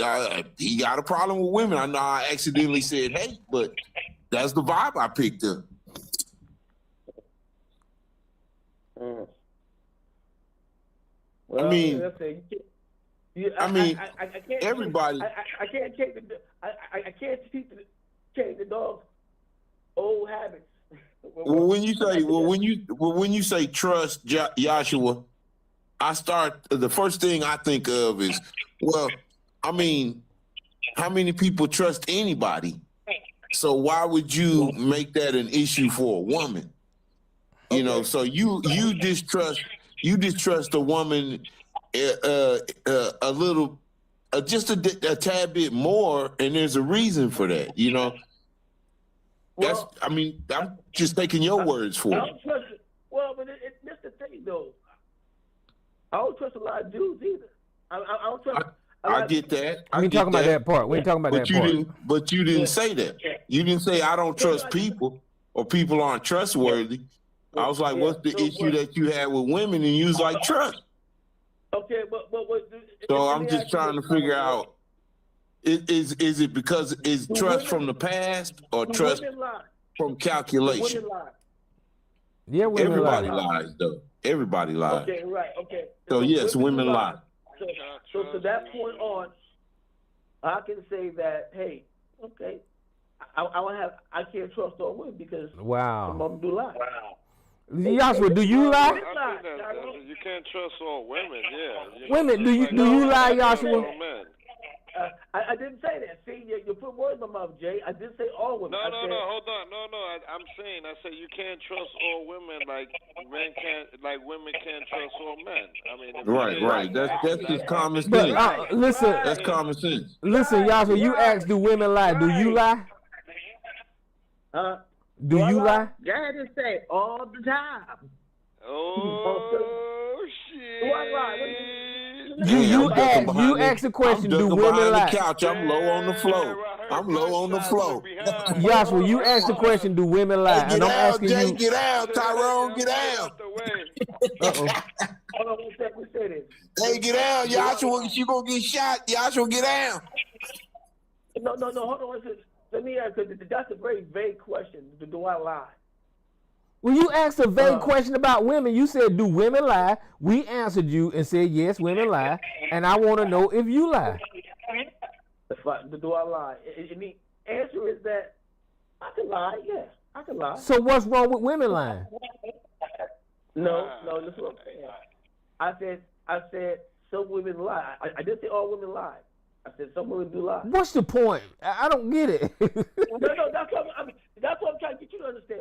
What is the point, Tyrone? I'm not going to disagree with you. I just disagree with you on certain things. Okay. You know, you had a great lifetime. I guess you said you had a. I think, but see, Tyrone, Joshua, I think you say that. I think you use that reason, and this is my opinion. Okay, not putting this on nobody else. I think you say that because you kind of want it to be known that you're maybe a type of guy that ain't gonna give a woman the matter of the doubt. Matter of doubt. I would give anybody the benefit of the doubt. I think you say that. I think you say that. You know, your reason for, I guess, sort of sometimes disdain for women is they're untrustworthy. I think you saying that is you, I guess, low key highlighting that. You understand what I'm saying? Well, so this is what I came to this conclusion right here. Is that, you know, Yashua's problem? I don't understand what your problem is, because when you first came on here, we were talking about GLP-1, and you said GLP-1 kind of messes up your sexual performance. So if you got a problem with women, you should have just stayed on the GLP-1, because you don't need no sexual performance. Hey, Tyrone, go on, tell him, because you ain't gonna get no pussy anyway with this type of attitude. You might well go and get back on your GLP-1. Tell that nigga the truth, Tyrone. Tell that nigga the truth. Well, the thing is that I read it. I read that shit. That shit scared. I said, that shit scared the shit out of me. I said, what? I said, shit, I'm gonna start taking this shit. For what though? You don't like women, so you might as well take the damn GLP-1. Tyrone. Now, why would you jump from that to that and say, I'm like, well, come on, bro. Now you try to be all personal and shit, you butter playing like what's between the legs. That's it. That's the extent of what he likes. What's between the legs. Nobody. Quiet, nobody. What the hell? From North Kakalaki. Because at some point, I mean, do you go on dates, man? Do you go on dates? You got women friends? Do you go on dates? I go on dates. Man, they got speed dating now. Now you got speed dating where you could go and speed date, you know, and be all type of people in there, man. You don't know what you're doing in there. You get all the info you need in 5 minutes. Wow. Yeah. I don't know. I'm trying to figure out. There ain't nowhere in the world you could just like have this many issues with women, and I don't know. Who said I had issues? I just said Tyrone. I said I'm done. I said I don't trust everything a woman says because women do lie. Tyrone, you just admit that they lie. So what's the problem? Okay. Well, I don't know. Yeah, that's what I'm saying too. It's not hard. Okay, women lie, men lie, everybody lie. Okay, that's what my dog lied. You know, I asked him, did he tear up the goddamn couch? And the dog, you know, he said no. So everybody lies. So that ain't no reason. That ain't no reason to take the stance that you're taking. Is my point. No, it is. That's my opinion. There is a reason. That's just my opinion. That's my reason. It's my opinion. Okay. Yeah. Okay. What kind of dog you got, Tyrone? What kind of dog you got? I don't have a dog. I just made that up. I want to give me a bull. A pit bull. Yeah. My daughter had a pit bull. She just moved out a couple of months ago, but she had a pit bulldog. That was the nicest dog. Yeah. Pit bulls are nice. They're not bad as people make them out to be. Yeah, that's a stereotype, man. You know what I'm saying? No. Now it all depends on the owner, because that dog had the biggest mouth that I've ever seen, And if you train that dog to be mean, he will eat a whole goddamn baby. I'm telling you. So right, but any dog will do that. That's of size. You know what I'm saying? If you treat it to be mean, you know. Yeah. The only thing that makes the pit bull dangerous is their jaws lock into position. Yeah, I mean, they bred to be fucking mean dogs, but you know, like I said, this dog that she had, that was the sweetest dog I've seen and I've ever seen. Man, you get the right pits, you get a Staffordshire, you got the best dog in the world. That's the kind she had. There you go.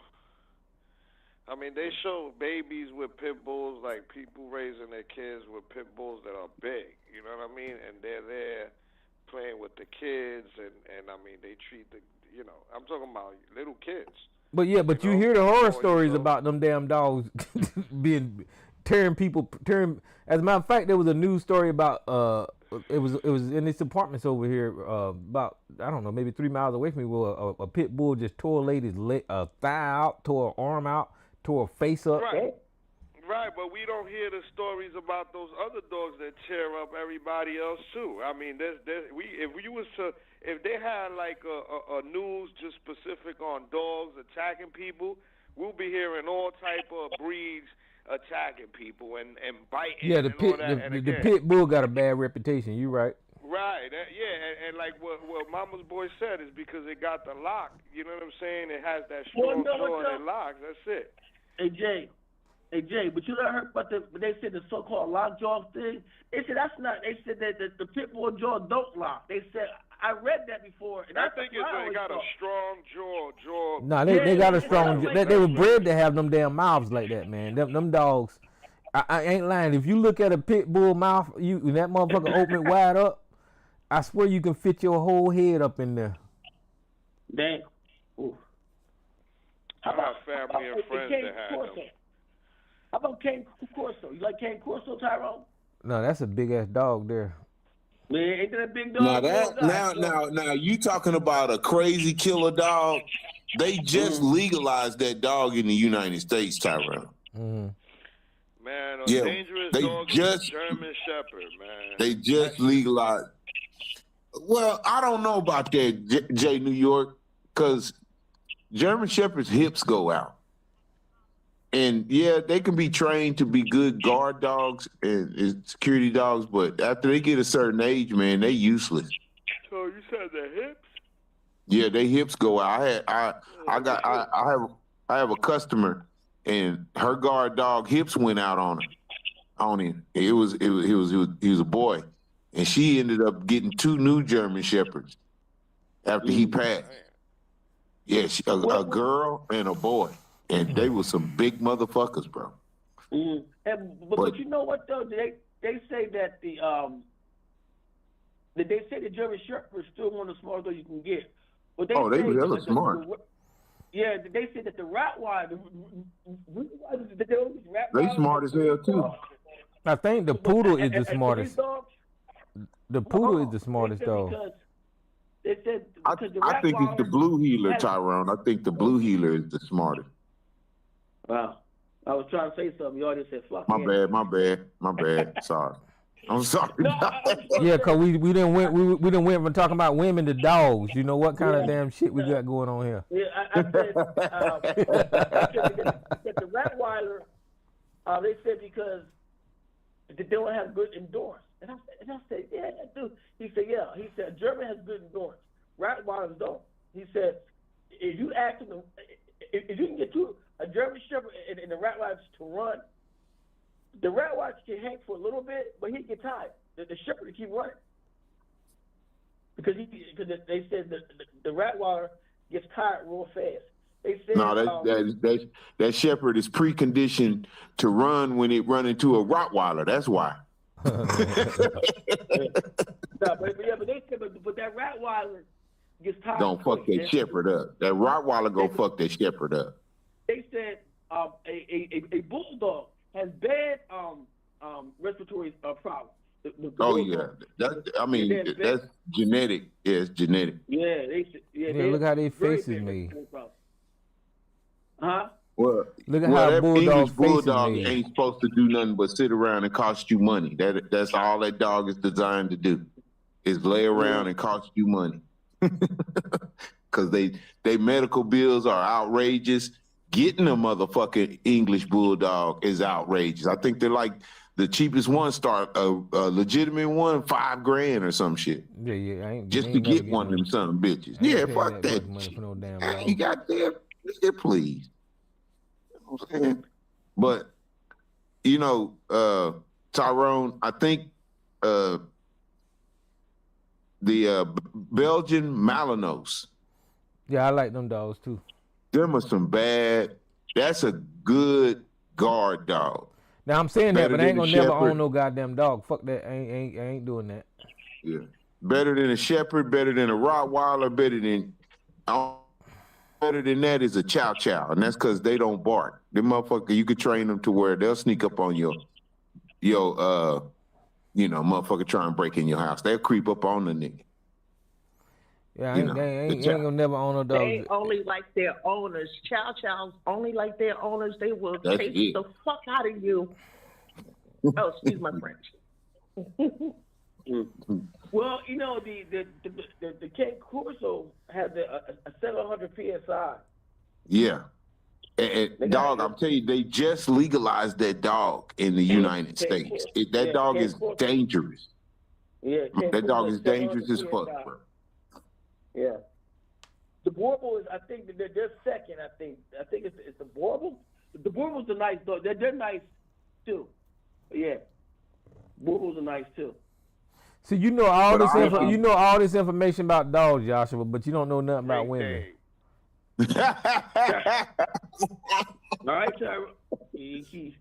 Hey, Tyrone, I actually think Joshua knows this shit, but he's so retarded about the deal. He's stubborn. He's stuck. He's gonna stay stuck. In what he's stuck with the way he wants it, not the way it is. Well, he ought to get him a dog, right? Get him a male dog, and then he need to copy the male dog habits and start sniffing around some women or something. I think that's what he need to do. That's insane. What you just said. Yeah, that nigga gonna be lifting his leg up, pissing on everything. That's what the fuck gonna be. He need to walk around sniffing some butts. He need to start sniffing some butts. Hey, you ever saw the Kango model boy? The Kango got 743 psi. Man, look. Yeah, see, I ain't gonna lie to you. I don't even want an animal in my vicinity like that. If my 357 won't get it, it just ain't gonna get got, dog. It's gonna be impossible to get got if my 357 can't get it. All right, well, I ain't gonna get y'all to talk about women no more, so I'm getting ready to get off here. YouTube, who's this? Is this you, Jay? Did you fall off or something? My shit dropped. Yeah, so I'm getting ready to open up the lines. YouTube, y'all can call in. Q&A session is over. All participants are unmuted. Maybe I'll get y'all to talk about women next time. Man, I don't understand his stance on a lot of shit, but I get it. Hey, you know what? This dude told the barbershop one time. He said, "You're not alpha enough to get a price of Canario because they run you." I said, "Dude, you sound dumb as fuck." And then another dude said, "Yeah." Dude said, "I know a woman that got two."